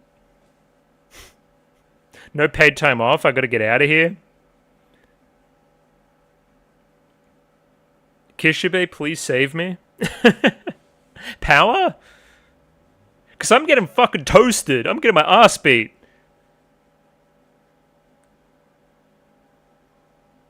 Holy fuck.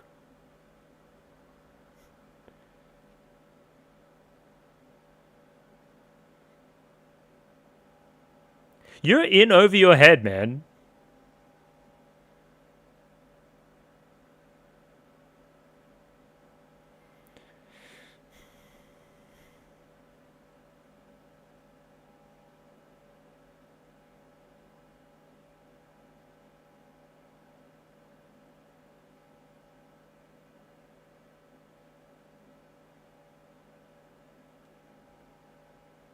Oh, he's back.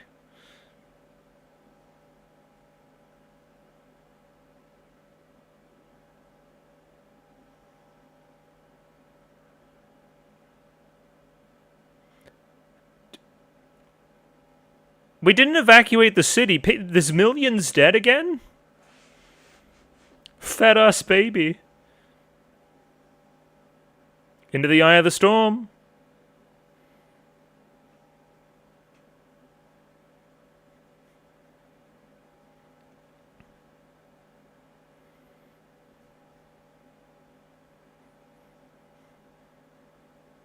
You always gotta kill the support, everybody.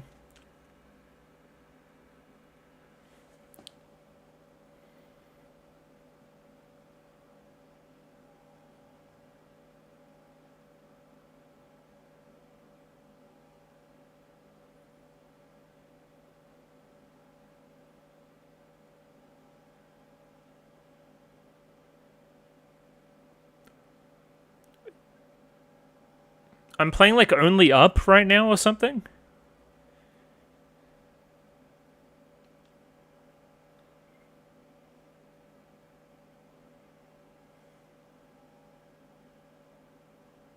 There's a helipad?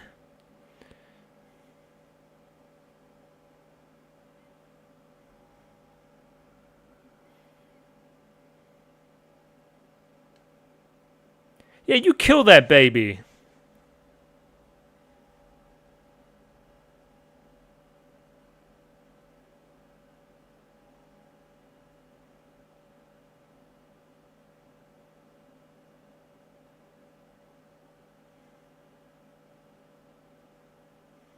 Dude, the red?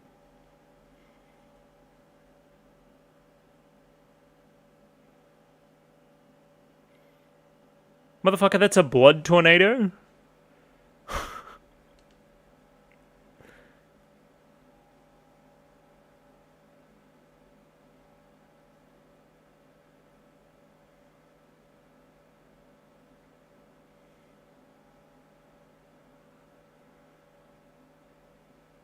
Sick. Colors, man. Reminds me of the start. Remember all that that manga panel-y stuff with the door?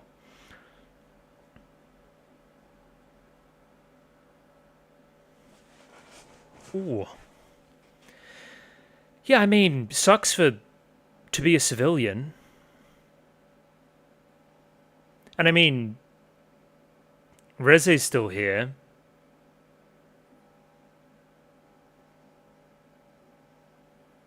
Is that an ocean of blood? Okay, she dropped 1 trillion 000 000 000 000 000 000 000 000 000 000 000 000 000 000 000 000 000 000 000 000 000 000 000 000 000 000 000 000 000 000 000 000 000 000 000 000 000 000 bombs?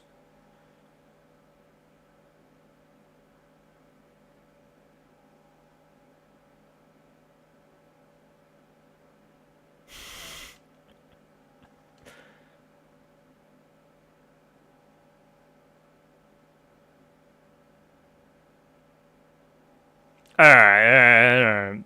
I won't fucking play around. I'm sorry, I'm sorry, I'm sorry.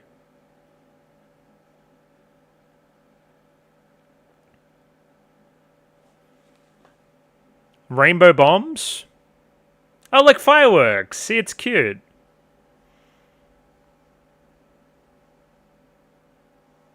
Yeah, see, we know.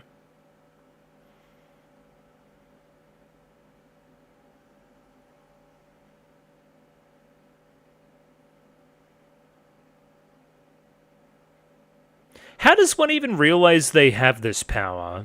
Did she just, like, hang out in the desert and hone them for a while? Okay, Beam? You good?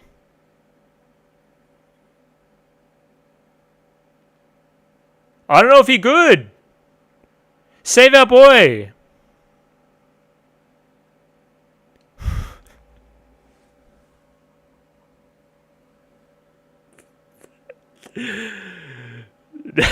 Nah, he's cooked. He's cooked. He's beyond saving.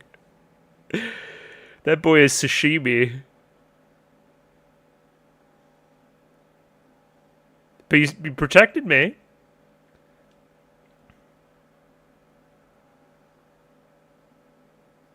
Alright, maybe he's still kicking.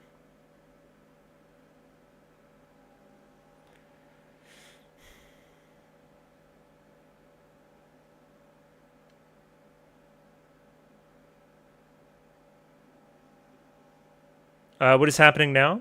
More bomb?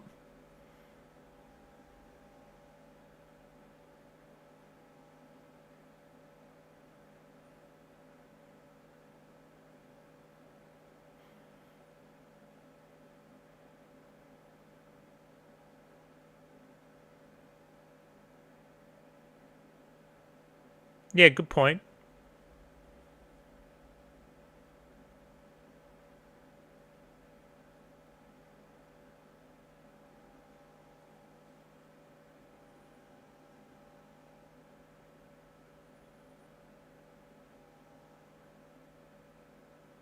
Mm-hmm. What are we doing, dancing?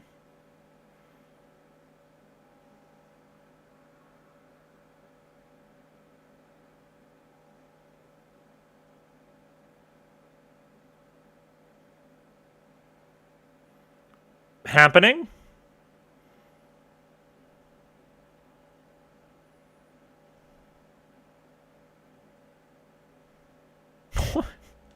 Is that, what's the word? Oh my god, I can't believe I'm forgetting it. Will you draw over action?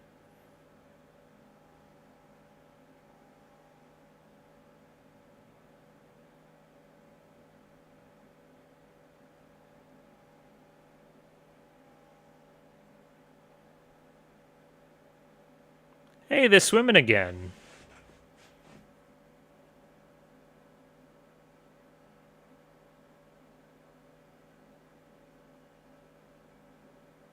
I remember.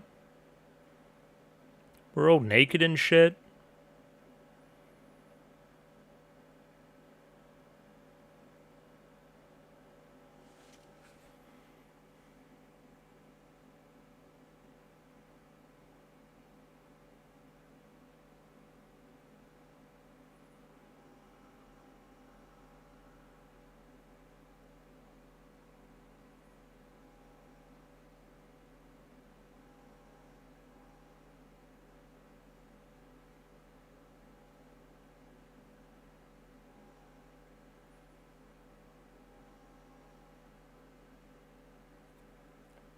But now what?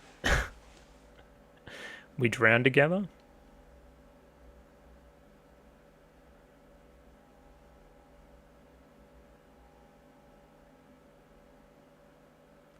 Hello, Reze.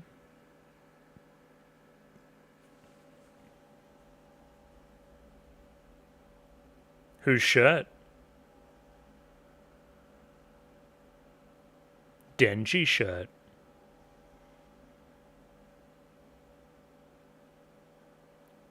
Saved. Do you want to talk about it?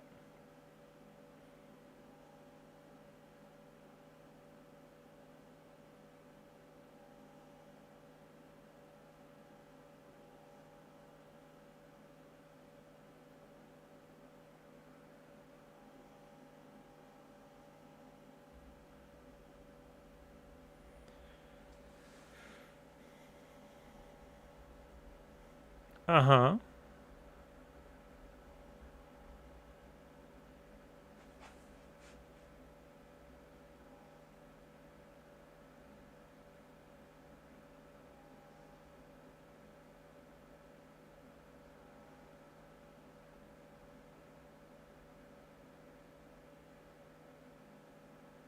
I think that's your heart, Denji.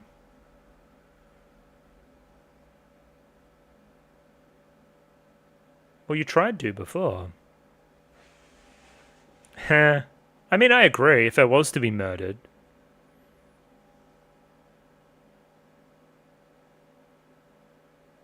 Interesting reaction.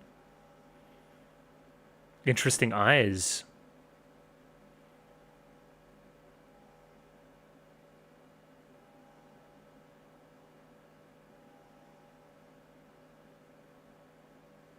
I mean, yeah, I know. You didn't know?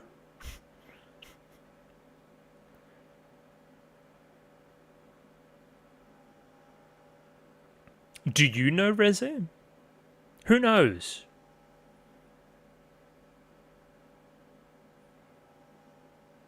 Did you listen?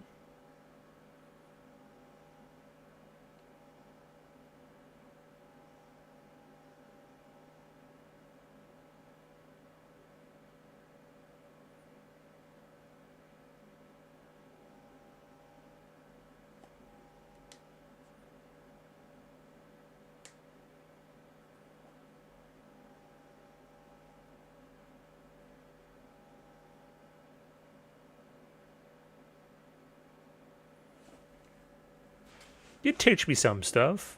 Like 1 plus 1. It's 2, by the way. Quick math.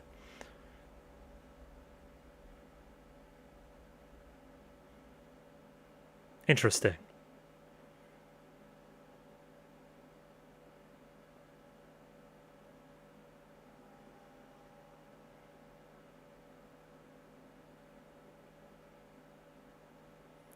Denji, you sweet boy.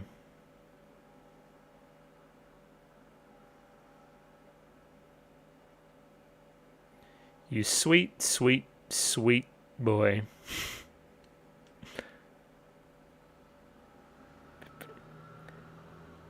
Go again, you're breaking it down. Just a few more tries.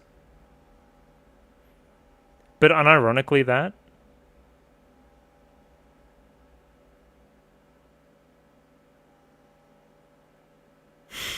He's just sleeping.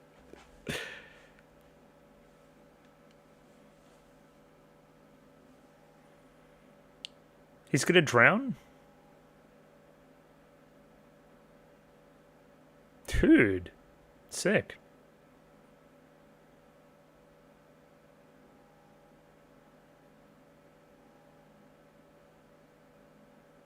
It's a hefty bag. Nyako, thoughts?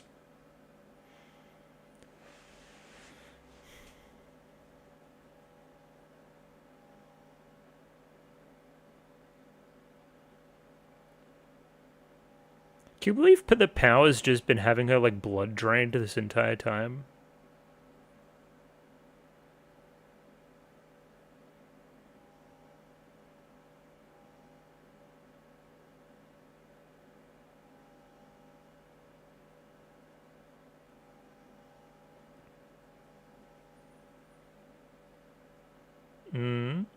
Yes, Kishibe?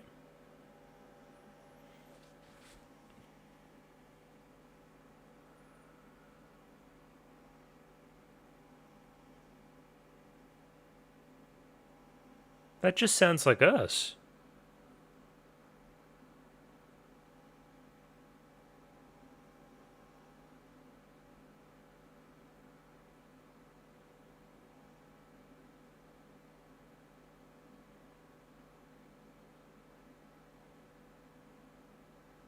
Interesting.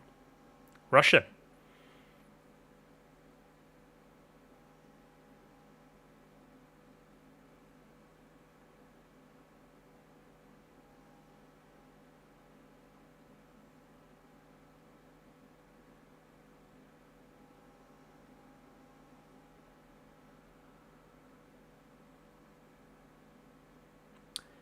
And knew about Makima.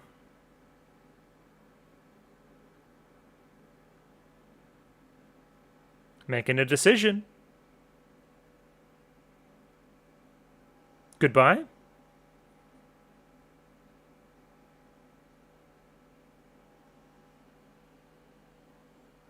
No goodbye. Interesting.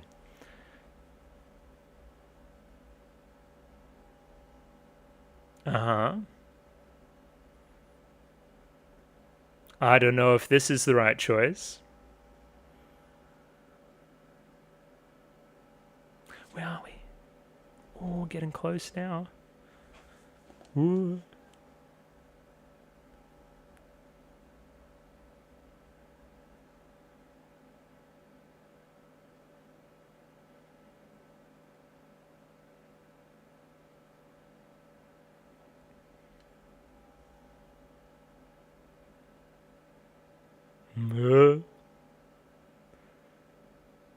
With the rats too? But with way too many rats?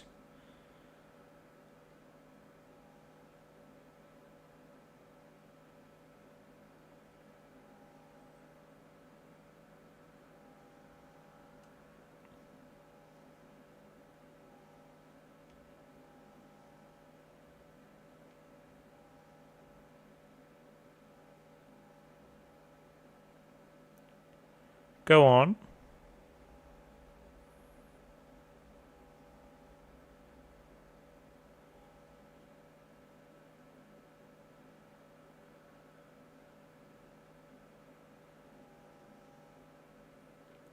Ominous story.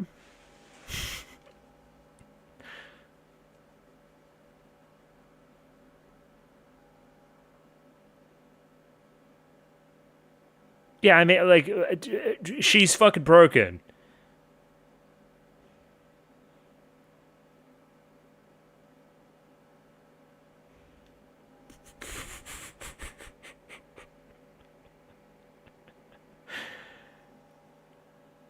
Uh-huh.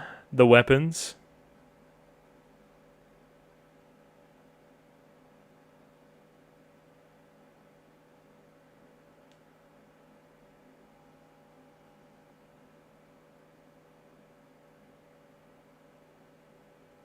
She got fucking put down like old Yeller.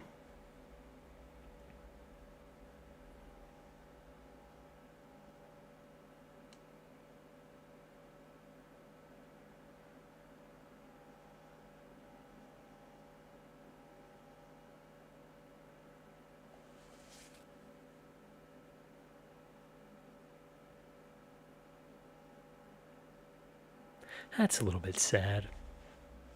She's right, you know.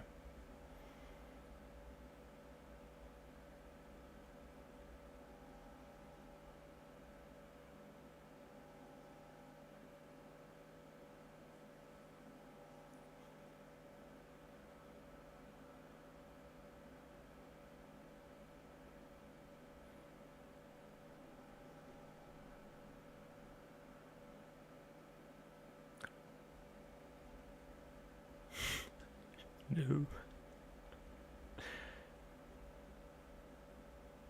City ain't good. City will kill ya. Ah, really great ending. Super thought-provoking.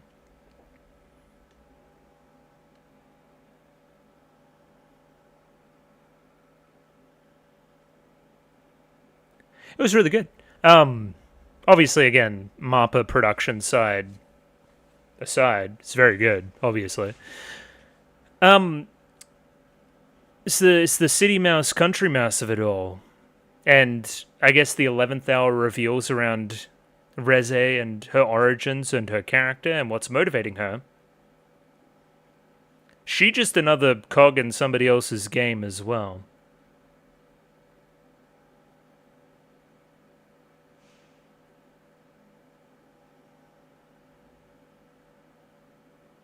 Dude, song.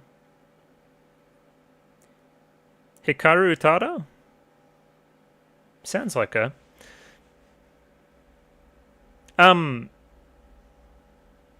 Just, yeah, that decision. The decision to not get on that train and leave. The decision to go back to Denji. Denji's waiting for you. You know, ever the optimist, ever the, naive. You choose to believe even if for a second, and that's what does you in.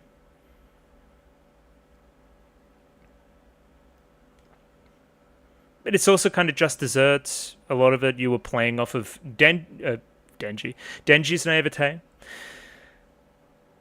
But only because of your circumstances, which will be revealed in time. The entire time as well is just waiting for Makima to, like, clue in. And then as soon as she did, it's like, yeah, no, you're done. It's over.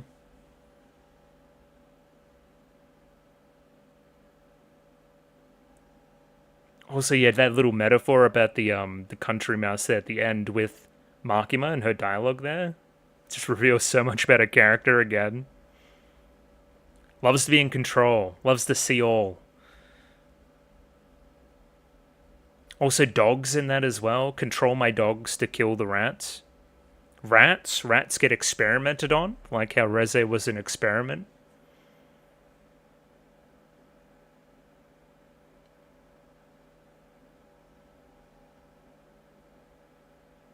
A few other little tidbits there too. The Soviets, kind of the gun devil almost being associated by proxy, you'd have to think. Maybe?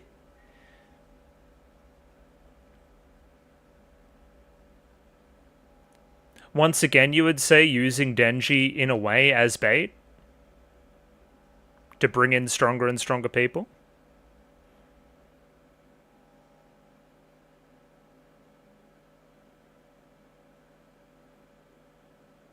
But yeah, it'll be an interesting one to sit down and talk about and think through a lot. A lot of really good scenes. I guess I'll come clean on a few things.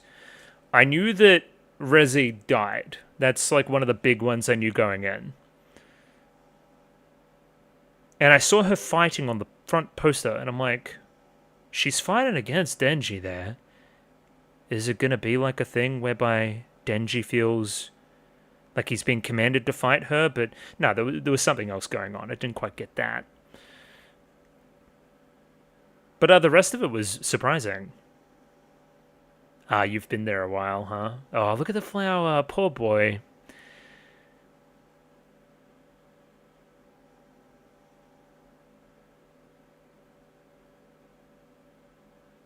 It's the lack of closure for him too, man.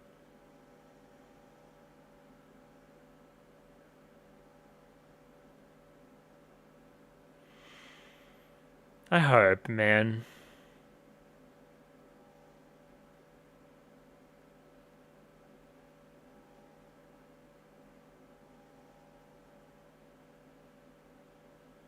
Well, I don't know. Grow a spine. At least realize what Makima's doing to you. Hope so. But I mean, some dudes are into that.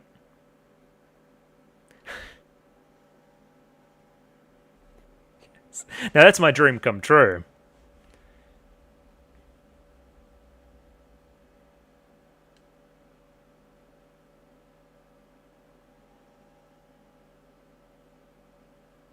Power's still herself, that's nice.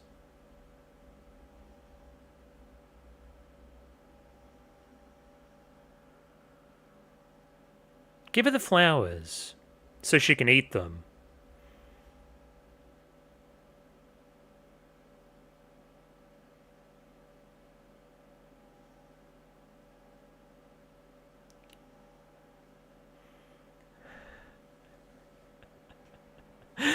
Cut purse is great. They must have been pretty quiet about that kill, man.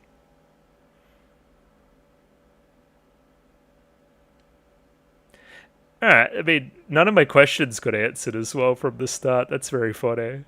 Oh no! I pirated it. Sorry. Thank you, Sony. Thank you, Mappa. Oh, that's funny. That was a rip-roaring good time. I will return later on, probably tomorrow, with some notes, analysis, so forth. Don't know if we're going to be super hard on the analysis on that one. It kind of really speaks for itself. There's a few things that I want to talk through a little bit more. Obviously, it's weird when it's part of a larger story again already. But enjoyable, very good. Lived up to the billing. Again, you'll see me in a moment. And we are back. It is the next day. Chainsaw Man, Reze arc, movie, watched. And I was a pretty big fan of it. I thought it was pretty swell. Pretty great, actually. And I've written all my notes here. Pretty cool. 5 pages even. I didn't expect to do 5 pages on this of all things, especially considering the movies I've been watching recently. But I surprisingly had a fair bit to say about it, and I think it's a pretty understandable one as well. I don't... coming off of Paprika and coming off of Ghost in the Shell, it's nice to have something that's at least a little bit more straightforward. Obviously, again, is very different from the films I've been watching as well, on account of it being like a TV anime movie that's continuing a larger narrative rather than telling its own story. Having said that, one of the best things about it is its focus. It does tell a complete story in my view, despite being part of a larger narrative. It leaves me wanting more, but also leaves me with a sense of satisfaction. Like the title says, it told me the story of Reze, and it resonated with me quite a bit. Just, yeah, I'm a stickler for focus. I'm a stickler for things having a point, and ultimately me walking away from a session feeling something, and we succeed at this in spades. It's very well done. I think where you compare it to some other TV anime film efforts, it just eclipses them in my view. I don't know, my main experience in this realm would be the My Hero Academia films, which are all not canon and all probably not very good either. You probably have similar levels of focus in something like the Demon Slayer movies, you would say, or like Jujutsu Kaisen Zero or something. They've all got a thing that they're doing, which they succeed at doing. I just found Reze far more interesting as it related to everything else. Just, yeah, one of the better ones of these we've seen. And again, it's doing its other job, which is making money. So it made a lot of money too, which is great. Basically, you make these things to make money, because films, people go out and they buy a ticket, and that's, you get better profit margins off of that. I hope that doesn't incentivize them to not make a traditional TV anime season 2 and keep telling things in movies. I don't know, just... I'm a TV anime guy through and through. I'd like to see it continue in that format. However, what is it, $170 million or something? That money talks, and that's speaking pretty loudly. But yeah, I mean, I've got 5 pages of notes, so I'm going to make my way through here. Like all of my movie reactions, I'm not going to go back through this thing scene by scene. I've instead written a bit of a summary to focus myself instead of painstakingly going back through this thing. So first thoughts, compelling focused effort, kind of been through that already.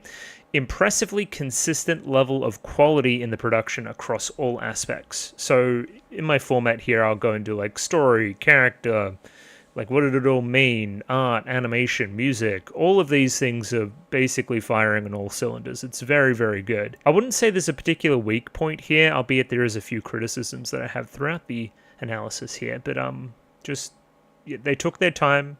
They nailed it. They got the right people in the right spots. Just, yeah, in season 1 of the TV anime, it got a little bit jank sometimes. Some story stuff came out of nowhere. It was a little bit how you going sometimes too. It was just less consistent, and I feel like they've remedied that, albeit with a film budget, but, praise nonetheless. I think most of all I'm impressed by the story here. Story touched by bittersweetness, missed opportunity, underlying pain, as is the reflection between Reze and Denji. Just... missed opportunity.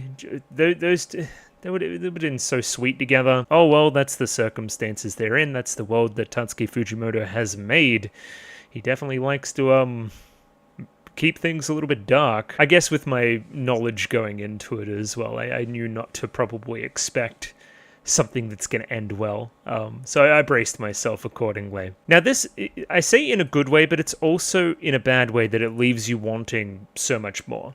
Because, yeah, it's focused. It's a focused TV anime effort on Reze, hence the title. But for the overall narrative of Chainsaw Man, it does feel pretty incremental. We don't really learn that much more about things. But again, I go into that more a little bit later. Ultimately, I'd rather it this way, though. I'd rather focus than You know, if I wanted, you know, the narrative to move a bit smoother, then I'll read the manga. You know what I mean? If I'm sitting down to watch a film, which is how it's designed, I want to walk away feeling satisfied.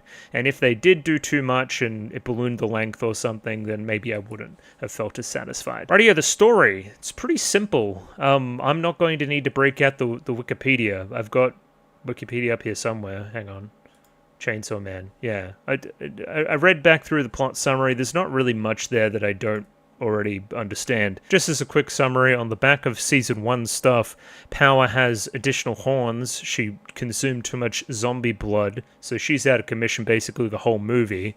Boo.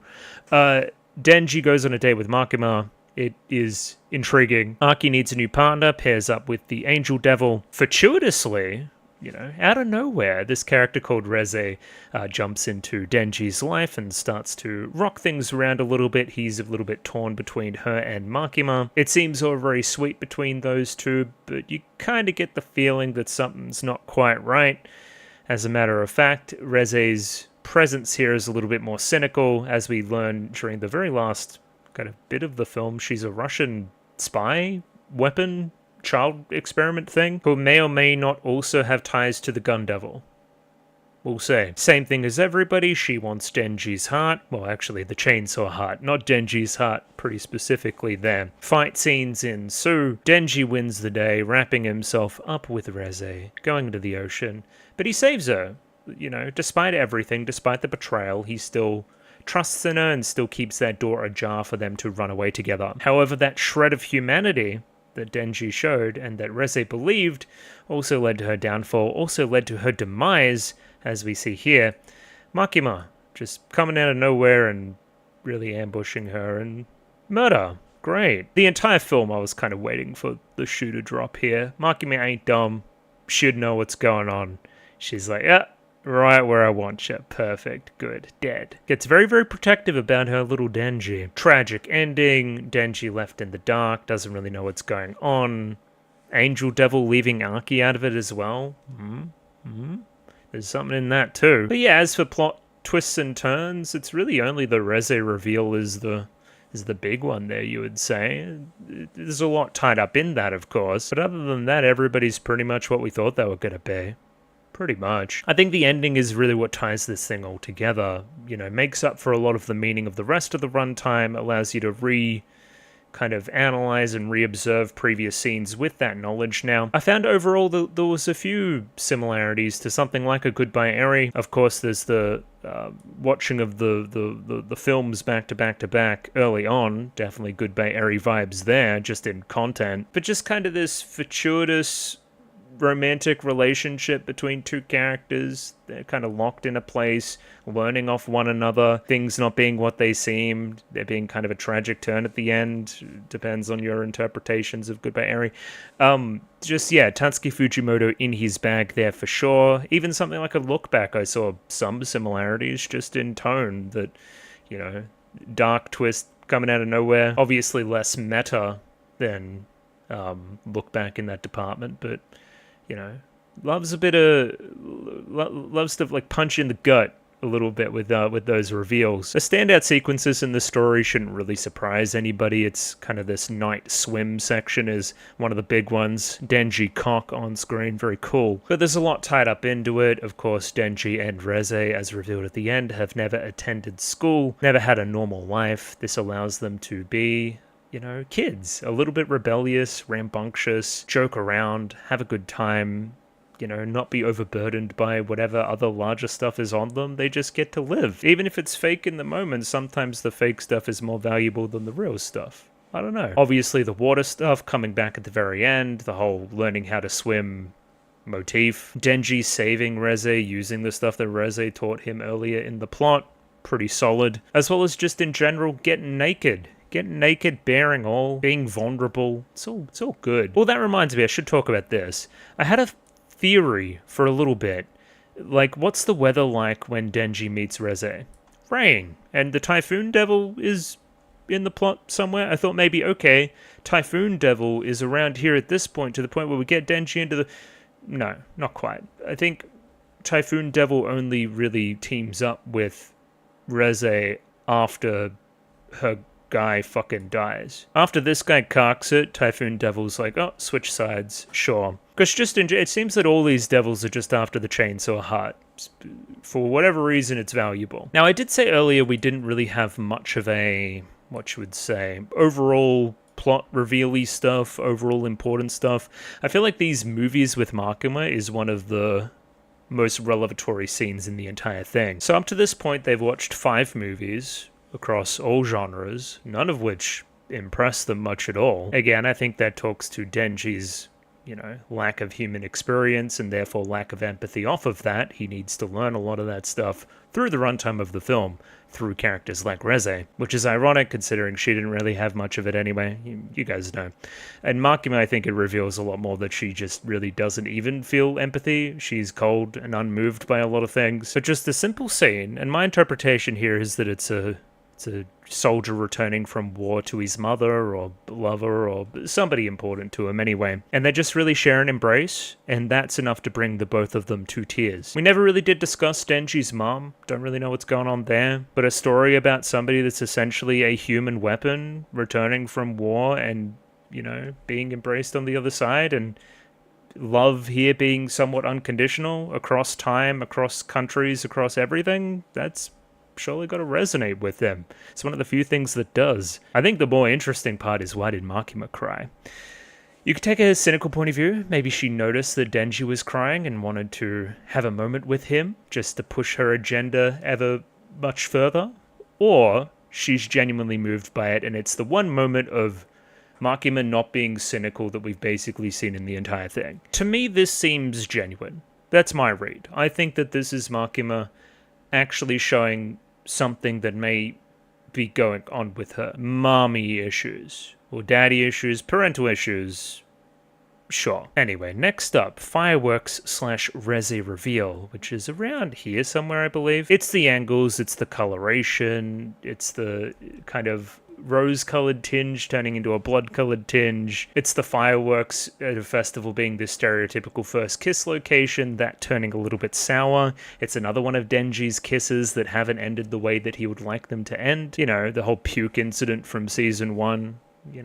We're playing off of that here in a very cool way. And then, that's really where the second half of the film kicks off, and it's really just all action for a good half an hour. From there, we let loose. The production really goes crazy. It's where you're glued in. You're locked in on the rest of the movie from there, I feel. And this came as a genuine surprise for me, this scene too. I didn't think that I knew that a shoe had to drop. I didn't know that the shoe was dropping immediately. I'll tell you what I thought was going to happen based on my knowledge. I thought that it was going to be a situation whereby Reze wasn't cynical. She was just somebody that joined the team or something. But then because of plot reasons, Denji and Reze had to fight, and then ultimately Makima would come in and save the day and kill her or something. I knew there was going to be a relationship there. I knew they were going to fight at some point. I didn't know all the ins and outs. In retrospect, I like what they did here a lot more than what I thought it was going to be. Next up, riding on a shark in a tornado. That happened here-ish. It does what it says on the tin, eh? He definitely rides on a shark in a tornado. There you go, that's probably the best depiction of it. Yeah, I mean, you can't really fault it. Chainsaw Man does like to lean on the ridiculousness sometimes, and this was the example in the film, I thought, that kind of displayed it best. Almost jumping the shark in its ridiculousness, you would say. This seems like parody-esque, B-movie-esque, like Sharknado or something. I already got 2 of the elements there. All you need is the chainsaws.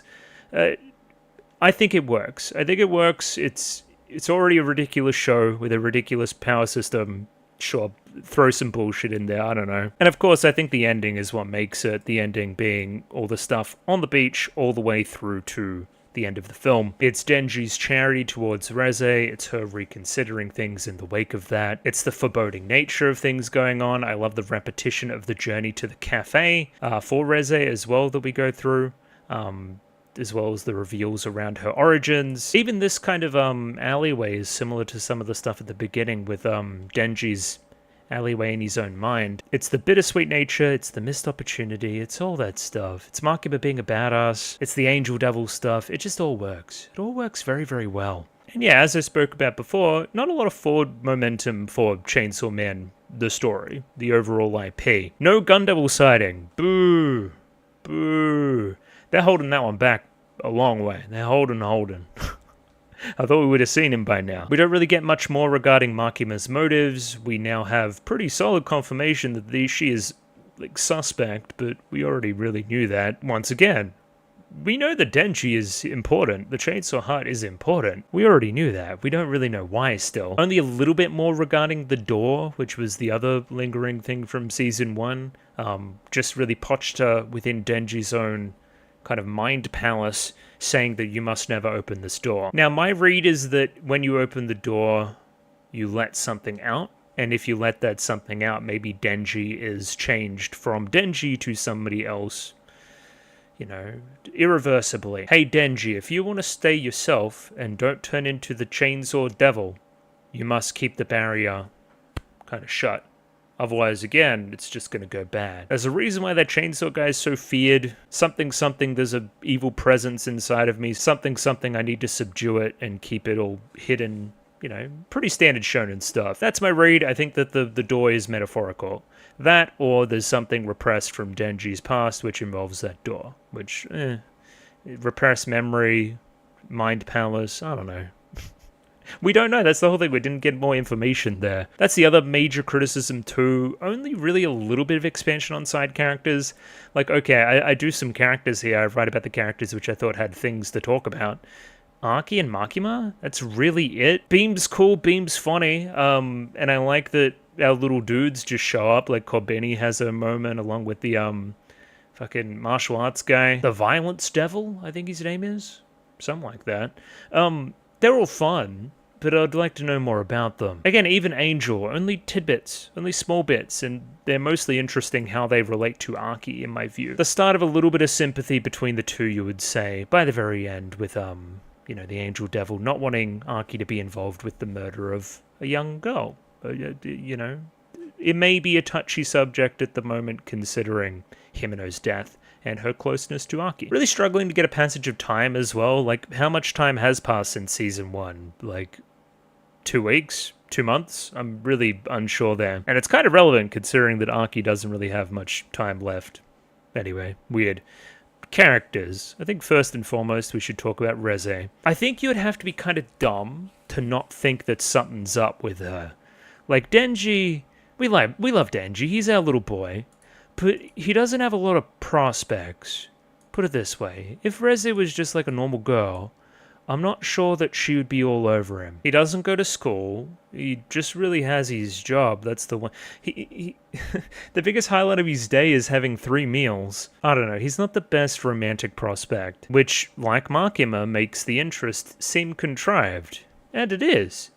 Before, it changes, it turns. I think there's moments, there's little kind of sprinkles of Reze growing to like him a little bit and being charmed by his naivete. Of course, that's what rewatches are for, to highlight each and every scene there, but it made me and ah a little bit. I'm like, okay, is she genuine? Is she not? Is she just, you know, what's going on? I think another difference here between Reze and somebody like Makima, who was also interested in Denji for not so, you know, trustworthy reasons, is that at least she's teaching him things, like the entire time basically. Like, we do this whole study bit between the two, like studying at the cafe, and then we go to school, and then there's the blackboards, and then we teach him how to swim, which, you know, teaching him how to swim is really the main one there. And then middle of the film, the ball drops, you know, this guy who, you know, has some pretty important stuff there too. He gets jumped. She starts singing in Russian, which is obvious in retrospect. Holy shit, I'm dumb as fuck. I'm dumb as a fucking bag of hammers. So yeah, ball has now dropped. She kind of gets Denji exactly where she wants him. We're also doing all that spider stuff too.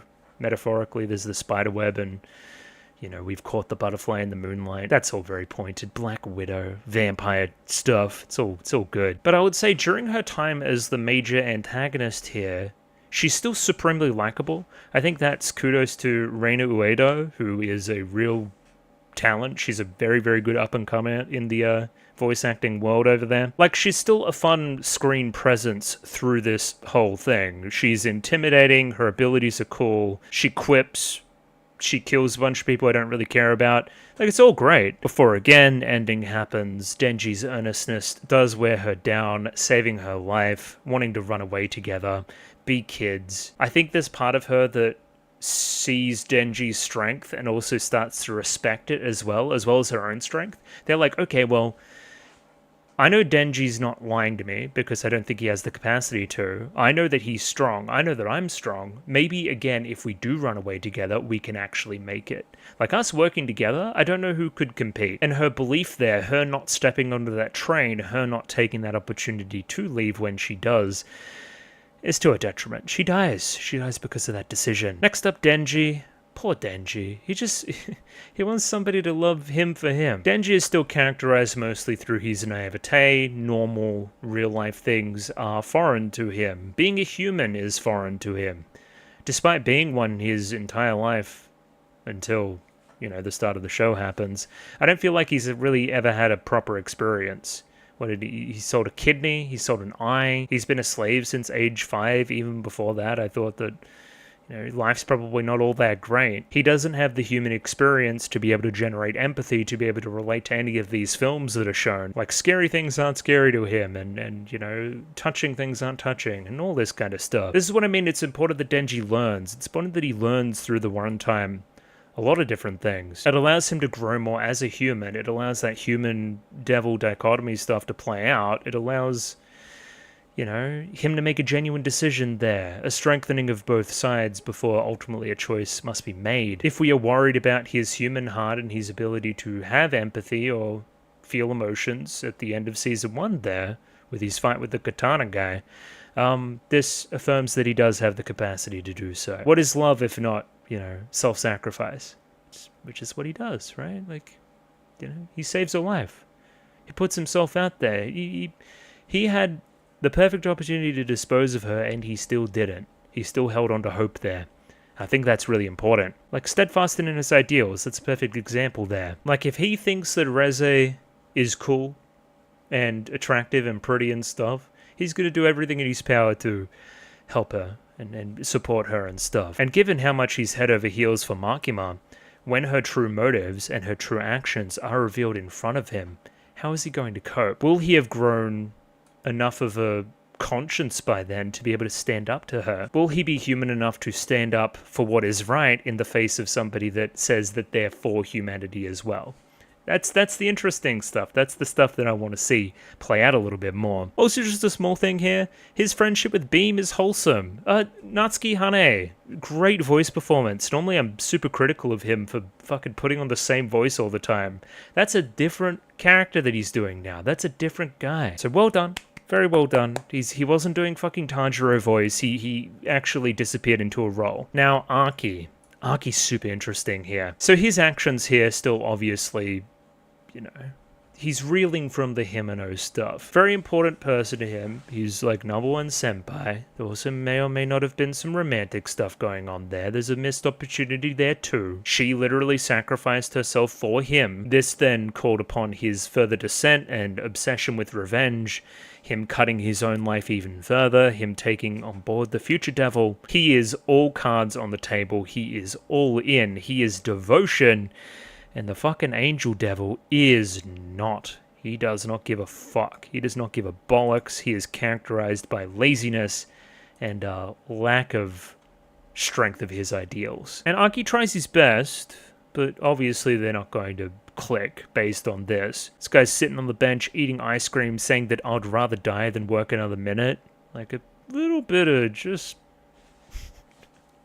chill on the whole die stuff. It's a touchy topic at the moment for Aki. We went into a lot of the cigarettes stuff in Season 1. It's a kind of short-term high that is easily attainable that will cut your life short. If somebody doesn't value their own life and wants to make, the good times as long as possible, blah, blah, blah, blah, blah, city mouse, country mouse, Arky is most certainly City Mouse. As long as he accomplishes goal, he doesn't care about relaxation or longevity. Which makes the Angel Devil's question here at the very end as well, to the mouse directly about, do you like the city? All very pointed. He's talking to Arky basically. As well as, of course, that reflecting the Reze, Denji stuff as well. We'll talk about it. We get there. Just, think about Arky and his opinions on Denji as a partner and him not taking things too seriously and there not being, this crazy ideal to everything that he's doing and him taking anger at that and then double it, triple it for whatever the fuck the Angel Devil has going on. Like nihilism and like sloth and all these things. Like he's not gonna deal with that very well if he fucking takes umbrage with Denji just wanting to touch boobs. When compared to Himeno, who was always pretty damn genuine, had the right reasons for being there, loving family, wanted to save Arky as well. It's all just very tragic. It's all very Tatsuki Fujimoto, isn't it? And just the last one while touching on the characters here, small conversation about Makima. Kind of talked about this already. What do we make of her reaction to the final movie and Denji's reaction too? I think both are pretty genuine and talk to maybe a connection between the two that is yet to be revealed. Relating to parents, relating to unconditional love. The country setting during that film there, pretty important too in my view. Like they're out in the sticks when that scene's happening. I don't know. I can see this reaction for Denji. I want to see how Makima's involved. I want to see why Makima feels that way about this. And then the stuff in the wake of that, the head on the chest, checking if his heart's real, if it's beating, if it's still there. Which heart are we talking about? Hardy, hardy, ha. All great. And more than anything else, I just think that she's cool. I think that she has aura.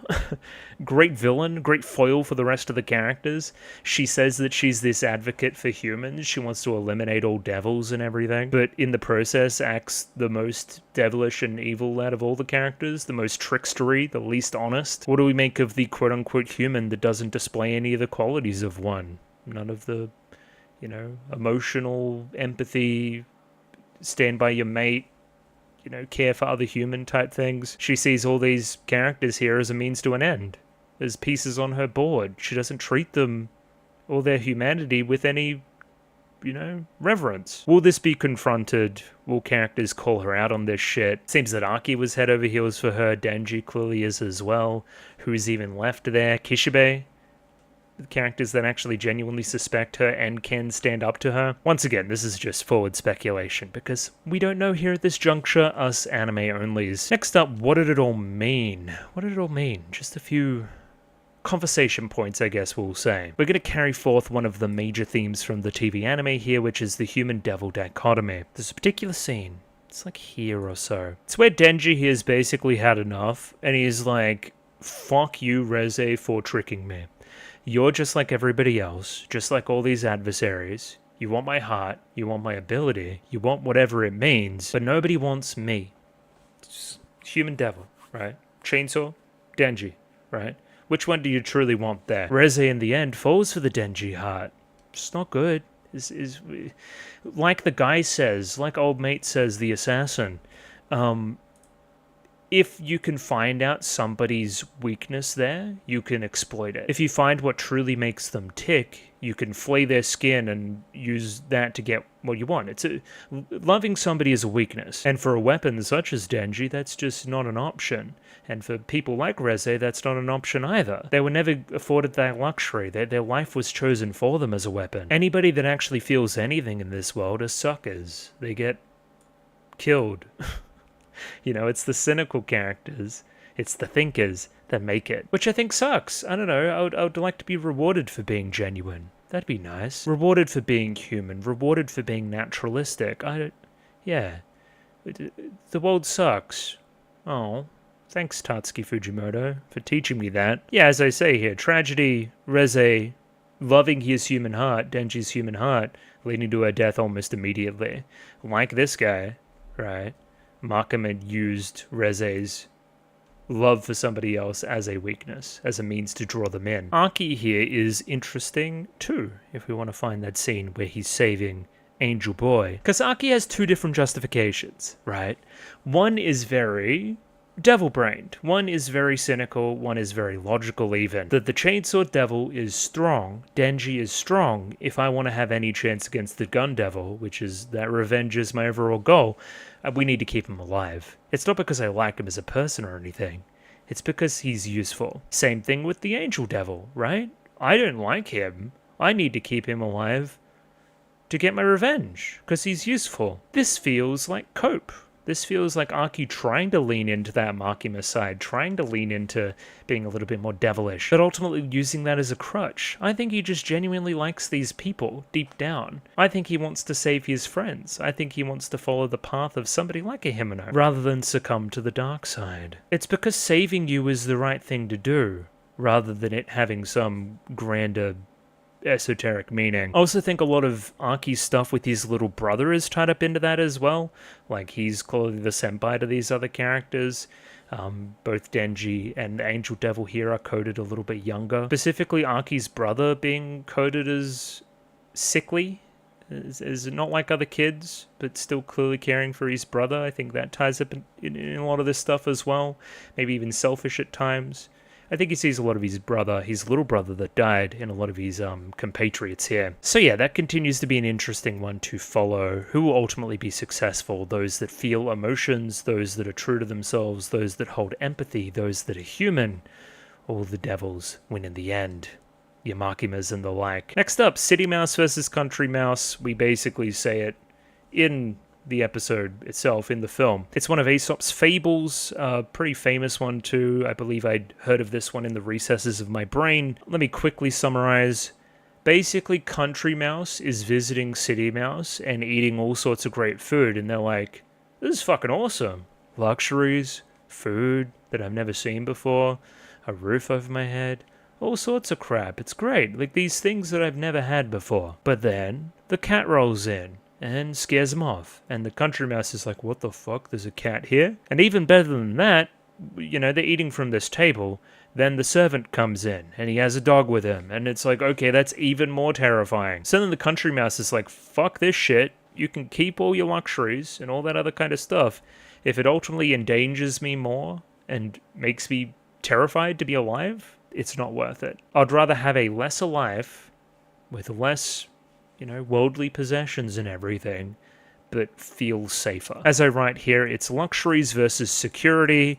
In the, world of Chainsaw Man, it's superpowers versus a normal life. For Denji as well, it's a little bit more literal as well. He was eating enough to survive out in the country, so he could have kept living out there. His City Mouse is literally food-based. Like the mice in the metaphor, it's all very smart. Essentially, Reze at the end chooses City Mouse. She can escape back to obscurity, back to safety, but chooses the luxury of love. Chooses the luxury of love and tries to go see Denji and whatever else. That leading to her downfall.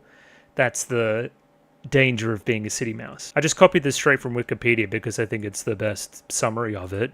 Odo of Cheriton phrased it, I'd rather gnaw a bean than be gnawed by continual fear. And I think the bitter irony here for both Reze and Denji is they never really had a choice. It was chosen for them. They could never choose normal life. Reze at least could choose obscurity. Denji doesn't have a choice there. He's under Makima's thumb right now. And they won't let him leave. I'm pretty sure they said that to Power and Denji, like, you're not allowed to fuck off here, we'll hunt you down and kill you. But yeah, there are higher powers for both Reze and Denji that are preventing them from leaving, right? The Soviets, the public safety, it's all hanging over them. It all ties together at the end with Makima's little speech here in the thing, riding in on a kind of torrent of mice as well, just to make it even more obvious for everybody. It's clearly one of the central conceits of everything going on here. We should apply it to Aki too. He shouldn't be left out. He is City Mouse. He could have left many a time with Himeno. Himeno made him an offer to be a Country Mouse. He said, nope, revenge is too sweet. I'd rather have that sweet, sweet luxury, that reward, rather than just appreciating my own life for what it is right here and right now. And that danger is coming along with it, shortening his life literally ever so. Kind of talked about this one already, but the scene with the crazy guy where he's like, you need to find somebody's weakness and start exploiting it. That's how we're going to do this thing. That's some foreshadowing for the end, where, again, somebody's weakness is who they end up loving, Reze's, and we Use that to kill her. Really reinforcing this theme, I think, that humanity is seen as weakness. Emotions, weakness. That's why Makima is so emotionless. That's why she doesn't have any empathy at any of those movies. That's why she keeps characters around her that are fucking open books and very easy to read. It's so that she can control them. She uses these emotions as the leash, as the harness. She's very, very good at it.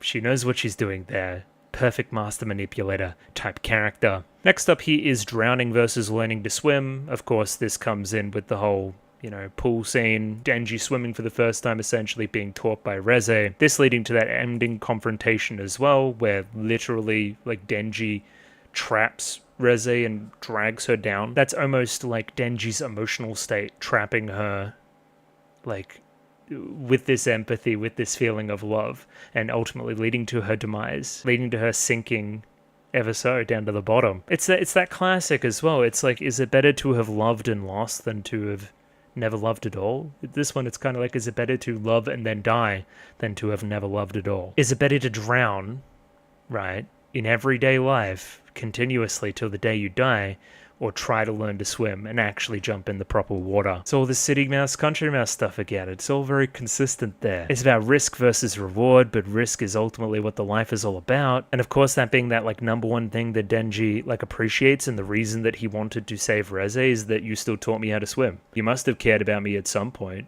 on some level, otherwise you wouldn't have done that. It's a genuine skill that I just used. Once again, the setting there of the coastline and everything, that's freedom. That's how close they were to escape there as well. It's just very, very well done ending. He knows what he's doing, Tatsuki Fujimoto. They know what they're doing when adapting it. Just very well done. Once again, continuing from the TV anime content, we also have the theme of love versus lust. It matters who the action is with. This is where Denji's kind of really umming and ahhing about, like, Reze, Makima. And that scene as well where, like, he imagines all of them in, scantily clad or whatever else, and why Reze is important, why she's cool. It's where the Himeno kiss ties up into it as well. Like, hey, first my goal was just to, like, touch a boob or kiss a girl or anything. But then it turns out that it doesn't feel as good. It feels, underwhelming if it's not with the one person that I'm truly after in all of this, which is Makima. It teaches Denji more and more about love. It teaches him to learn to swim, to learn to love. And what's furtherly important there, by the very end, I don't think that he's ultimately that concerned about her being naked. He just kind of lets it all go, and it's more about this moment with her. Like, the lust becomes less important when it's, like, hugely characterized in the rest of the show. It's why the kiss here during the betrayal scene is such a gut punch, right? Because, like, we bite his fucking tongue out. Like, this thing that's meant to be this moment of, like, union between us turns into this, like, violent act. It's literally a backstab. It's a stab in the heart. It's all that. And goes to show Denji's steadfastness and, his goodness to forgive such an act as well. Just, yeah, masterful scene once again. One of the really, really good ones. And lastly here, I'll bring this up. It's more of an outside thing than character-based, but we're still going on with this foreign influence thing. I remember there was a meeting in Season 1 where it's like, oh, the Soviets, the USA, blah, blah, blah, blah. Or there was the Yakuza guy talking about, like, the Russian mafia or the Chinese mafia and all that other kind of stuff. It seems that foreign influence matters here. Again, like the devils themselves are foreign influences into, us people. They're this thing that we have along with us that we wish we could discard so we could have a normal life. It's this thing that's lingering, that may be taking over more than we would like it to. It just all fits. As the country of Japan is being infiltrated, by foreign nations, so is Denji and other characters in the narrative invaded by foreign force of devilishness. I think a lot of the government and bureaucracy stuff associated with Makima and public safety, people being treated as weapons, as a means to an end, as pieces on a chessboard, as dogs that we hold the leash on, is all tied up in this as well. Just as Denji is this for public safety, Reze is that for the Soviets. That's why she's been deployed. It's because of the chainsaw's usefulness that she's even here. It's all just very big picture and dehumanizing and not very good. I don't know how to be eloquent about that. You know what I mean? Like, I wish Denji could be normal. I wish we could all be normal.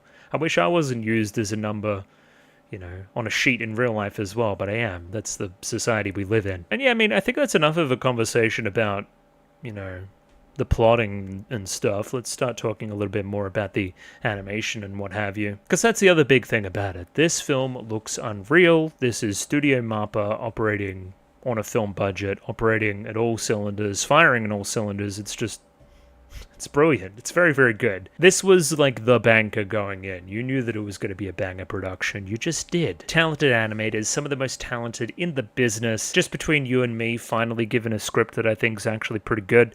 Yeah, great. More of this, please. But more than just the cuts being really nice and fluid and movement good and everything, I think there's some genuine cinematography at play as well. The lead into this fireworks scene being like a genuine blur, a first-person shot being led through the crowd by Reze.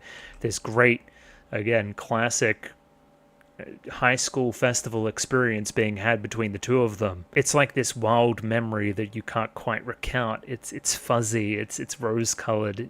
Denji's absolutely smitten, and that's all gotten across through the filmic techniques. There's also power drawn from repeated animation, from repeated location use. Even using some manga panel type stylings to, represent a dream. That's all very metatextual almost. That's, again, really cool stuff. Really unreal animation-wise. It's a marriage of style and substance. There is a meaning between all of the fancy shit they're doing. And sometimes that's all I ask. Oh my god, Aki's sleeping on his shin? That can't be comfortable. Come on, aren't you scared that it's going to turn into a chainsaw and fuck you up? Anyway, shout out to Nyako as well. Yeah, when the whole Reze thing happens as well, and she starts going fucking crazy, I think all of the booms are really good. Like when she explodes places and travels very quickly, it's very tangible, believable. The sound design there is also breathtaking. You want to show that the bomb devil here is a formidable force. We do that very well through the animation, impact frames, all the like there. We even get a little bit Looney Tunes with it. She's a bit crazy. Her head starts bobbling off. She uses that as a explosive sometimes. The body lobs the head and it fucking kills people. They have fun with it. They realize that Chainsaw Man is part of its identity is also being over the top, being ridiculous. The fucking guy rides a shark during the third act. But more importantly than riding sharks, the fluid stuff, the rain and the pool and the water of it all, it gives me Kizumonogatari, which again, if you're aware of Monogatari series and, the production of those films in particular, it's nothing but the highest praise. It's one of the things that I walked away from particular parts of Kizumonogatari thinking the most, that this is just a production fucking delight. Because Kizu's weird, because you already kind of know the content. Anyway, this Monogatari stuff. Just if you're being put in the same category as Kizu when it comes to the water stuff, you're doing something very, very correctly. Once again, filmically, we play with lighting and exposure in cool ways, like a very horrific look here, some nice greens to contrast with the reds later on, or earlier in the bathroom as well. I was thinking about that before, the red almost being that Soviet connection too. There's definitely that going on. See what I mean? It looks good. The lighting's good. Mirror? Reflection? Who am I really in all of this? Yo, it's crazy. Even flowers are probably worthy of some analysis as well. Denji eating the flower at the start of the film and then keeping it around, giving it to Reze. It's this declaration of love in his own weird thing. It's symbolic of their first meeting, their first connection. He brings a bouquet of flowers when they want to meet at the very end. It's almost like business as usual when Denji starts eating the bouquet of flowers upon the very, very end as well. It's all tied up in there. And yeah, I wish I was a bigger animation nerd, but to me, this whole, when everything's popping off, the compositing must be nuts, just the layers of everything going on. It's the blend of CG with the backgrounds, it's the 2D, it's the rain effects, it's the bloom effects, it's the everything on top of that. It's unreal. It is unreal. It must have taken an unreal level of devotion and craft to create it all. And to me, it's not just for creation's sake as well. It does have meaning. I feel like the story's holding up its end of the bargain. Art design, color design is great. We're going to think about this one Angel Arky scene that's relatively early on. Almost a Western-esque sunset lighting to it all. The world feels alien, foreign. It's very much representative of how this connection between Arky and the Angel isn't quite what it's, cracked up to be. Also works in great contrast to a few of the scenes we've seen recently during that point of the film as well. It's all this touchy-feely, lovey-lovey stuff between, you know, Reze and Denji. It allows the film to remind us that this world isn't very touching and lovely and stuff. People die all the fucking time to gruesome monsters. And yeah, color design and its stark contrast is representative of that. It is part of the reason why it was chosen as a decision. I think both of the fireworks scenes are great in the lighting department too, like this one getting all red-hued with the blood and kind of the rose color turning into the blood as well. I think the fireworks taking place like here to, you know, make up for it as well. All the explosions in the sky, all the various colors lighting up like a festival sky was another great touch too. And like the subdued kind of cold light of day lighting upon the beach wake up. Once again, contrast between the harsher reds. It's a sunset, it's a new beginning, it's a new chance, it's freedom, it's the ocean, it's the horizon in front of you. The color design, the animation, the art working in tandem to sell this story moment and to sell Reze's decision. Now, there's a part here-ish, I want to say, where some of the fire stuff is starting, where we get like a real like Shaft, almost David production-esque quality with their Fire Force stuff. It's very painterly. I'll try to find a good example for you. Yeah, I knew it was here on the wide. Yeah, there we go. See that kind of stuff. Brilliant. Wonderful. Obviously that permeates through a lot of the action in this last third. And there's another shot I can't find now that was very much like had some real painterly people as well. It's during this part. It's where I think the angel is like helping that lady or not helping that lady, you know what I'm talking about. They had a very kind of like, I don't know, like soft quality to them that I really liked in the art as well. It's where we get that kind of, you know, outside of universe, real tangible texture effect, once again Shaft-esque to what we have going on. I'd like us to get even more so that way. I think Shaft is cool, and I feel that, again, more profitable animation studios should be leaning more in that direction overall. Like Kyoto Animation doing all their diorama stuff for City. Like, have fun with it. It's animation. Come on now. So the more of that kind of stuff, the better. The more it stands out, the better. I mean, the backgrounds are good across this entire thing. I'm not going to be able to find it. There was one establishing city shot that was brilliant. Even these flowers during this one scene are a sight to behold as well. Like, that just looks fucking awesome. That as well, too. Just the blocking of the rest of the city. It's like it's this real like moment in time for them as well. I don't know. Again, you could go scene by scene here and just glaze the art. They've done a bang-up job. Time to get a little bit critical. Character design has its ups and downs. I'll start with the second point here, actually. Main cast overall, pretty good. Really like the Angel. The Angels are all standout. But side characters, hilariously generic. Like, all these fucking Dorcases there and in this fucking building. Like, this guy sucks. He's awful. All those guys in the background, too, they're just so generic.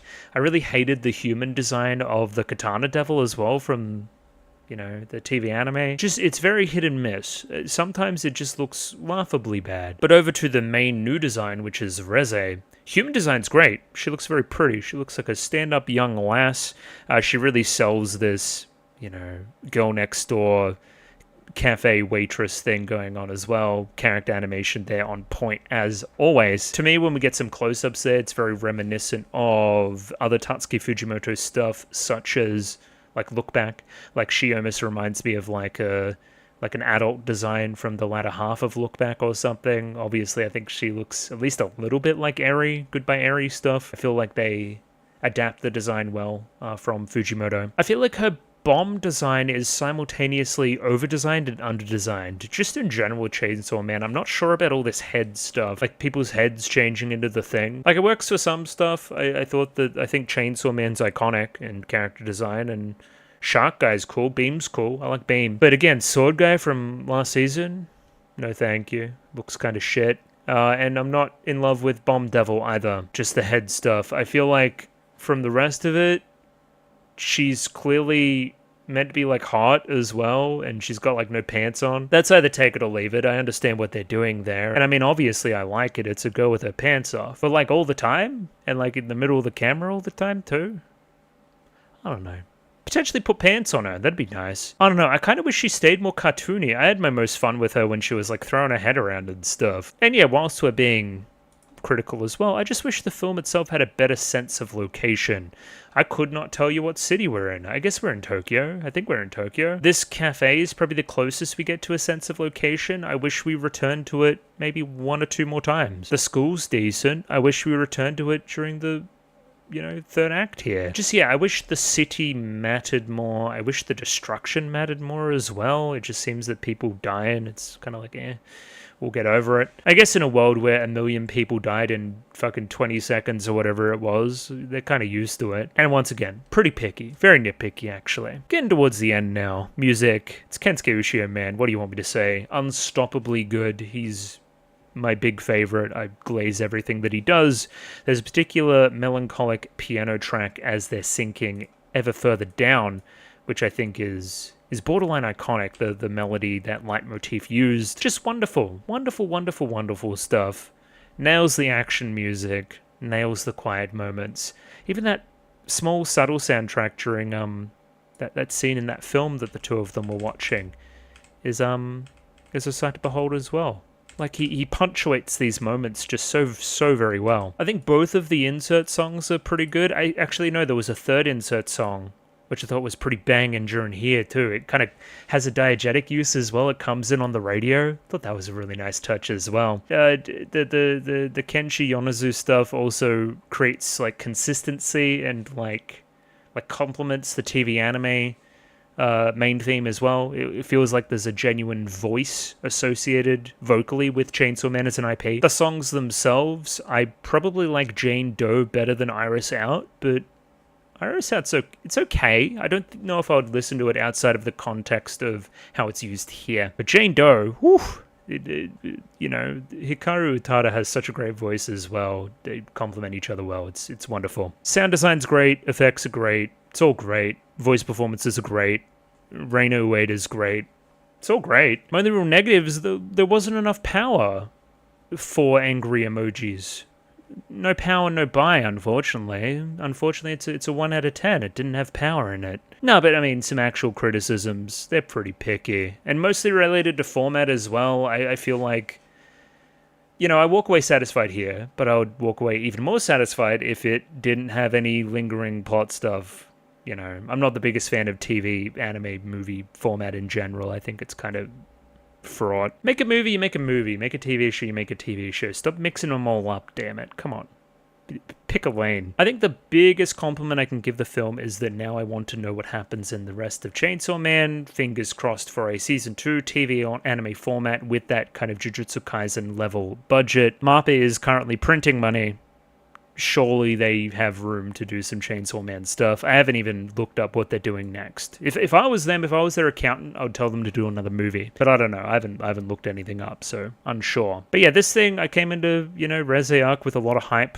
A lot of people saying it's very good. It was #1 on Mal there for a good few months. I think Steel Ball runs #1 at the moment, which is fucking strange. Anyway, Mal's a Wild West. See what I did there? But I mean, it lived up to the hype. I would recommend this to basically anybody, unless you already don't like Chainsaw Man or Fujimoto. I would recommend watching Chainsaw Man Season 1 so you can get to Reze arc, unless you're really anti any of the things I've said or the action genre in general. It's a must-watch. It's a very, very good film. While I'm here, thank you for the support on the films. Thank you for the support on the channel. Thank you for watching my stuff consistently. I've tried very, very hard during this movie block to get things out here, and real life often gets in the way as well, and I like that people are supportive and, actually watch the stuff. I'm showing appreciation. I'm trying to. So yeah, I mean, long live Reze. Probably in poor taste. Long live Chainsaw Man? Long live Denji? I guess, even if I don't believe it. And yeah, I mean, thank you for watching. Another thing that'll be interesting is how this video does in the wake of, there's a bit of a kerfuffle going on with that Chainsaw Man ending. I don't know anything yet. It's not relevant to me. But yeah, it'd be interested to see the appetite for this reaction in the wake of that. Anyway, I digress. I'm off to edit this thing. Thank you for watching. Next week, unsure. There will be something. There will be content. It'll either be manga or an anime. There might be a poll. I'm still really deciding. If you look up Patreon right now, if you're watching this publicly, you can see whatever the hell it is. Either way, I'm tapping out here. Thank you for watching. I'll see you next time. Ciao. Goodbye.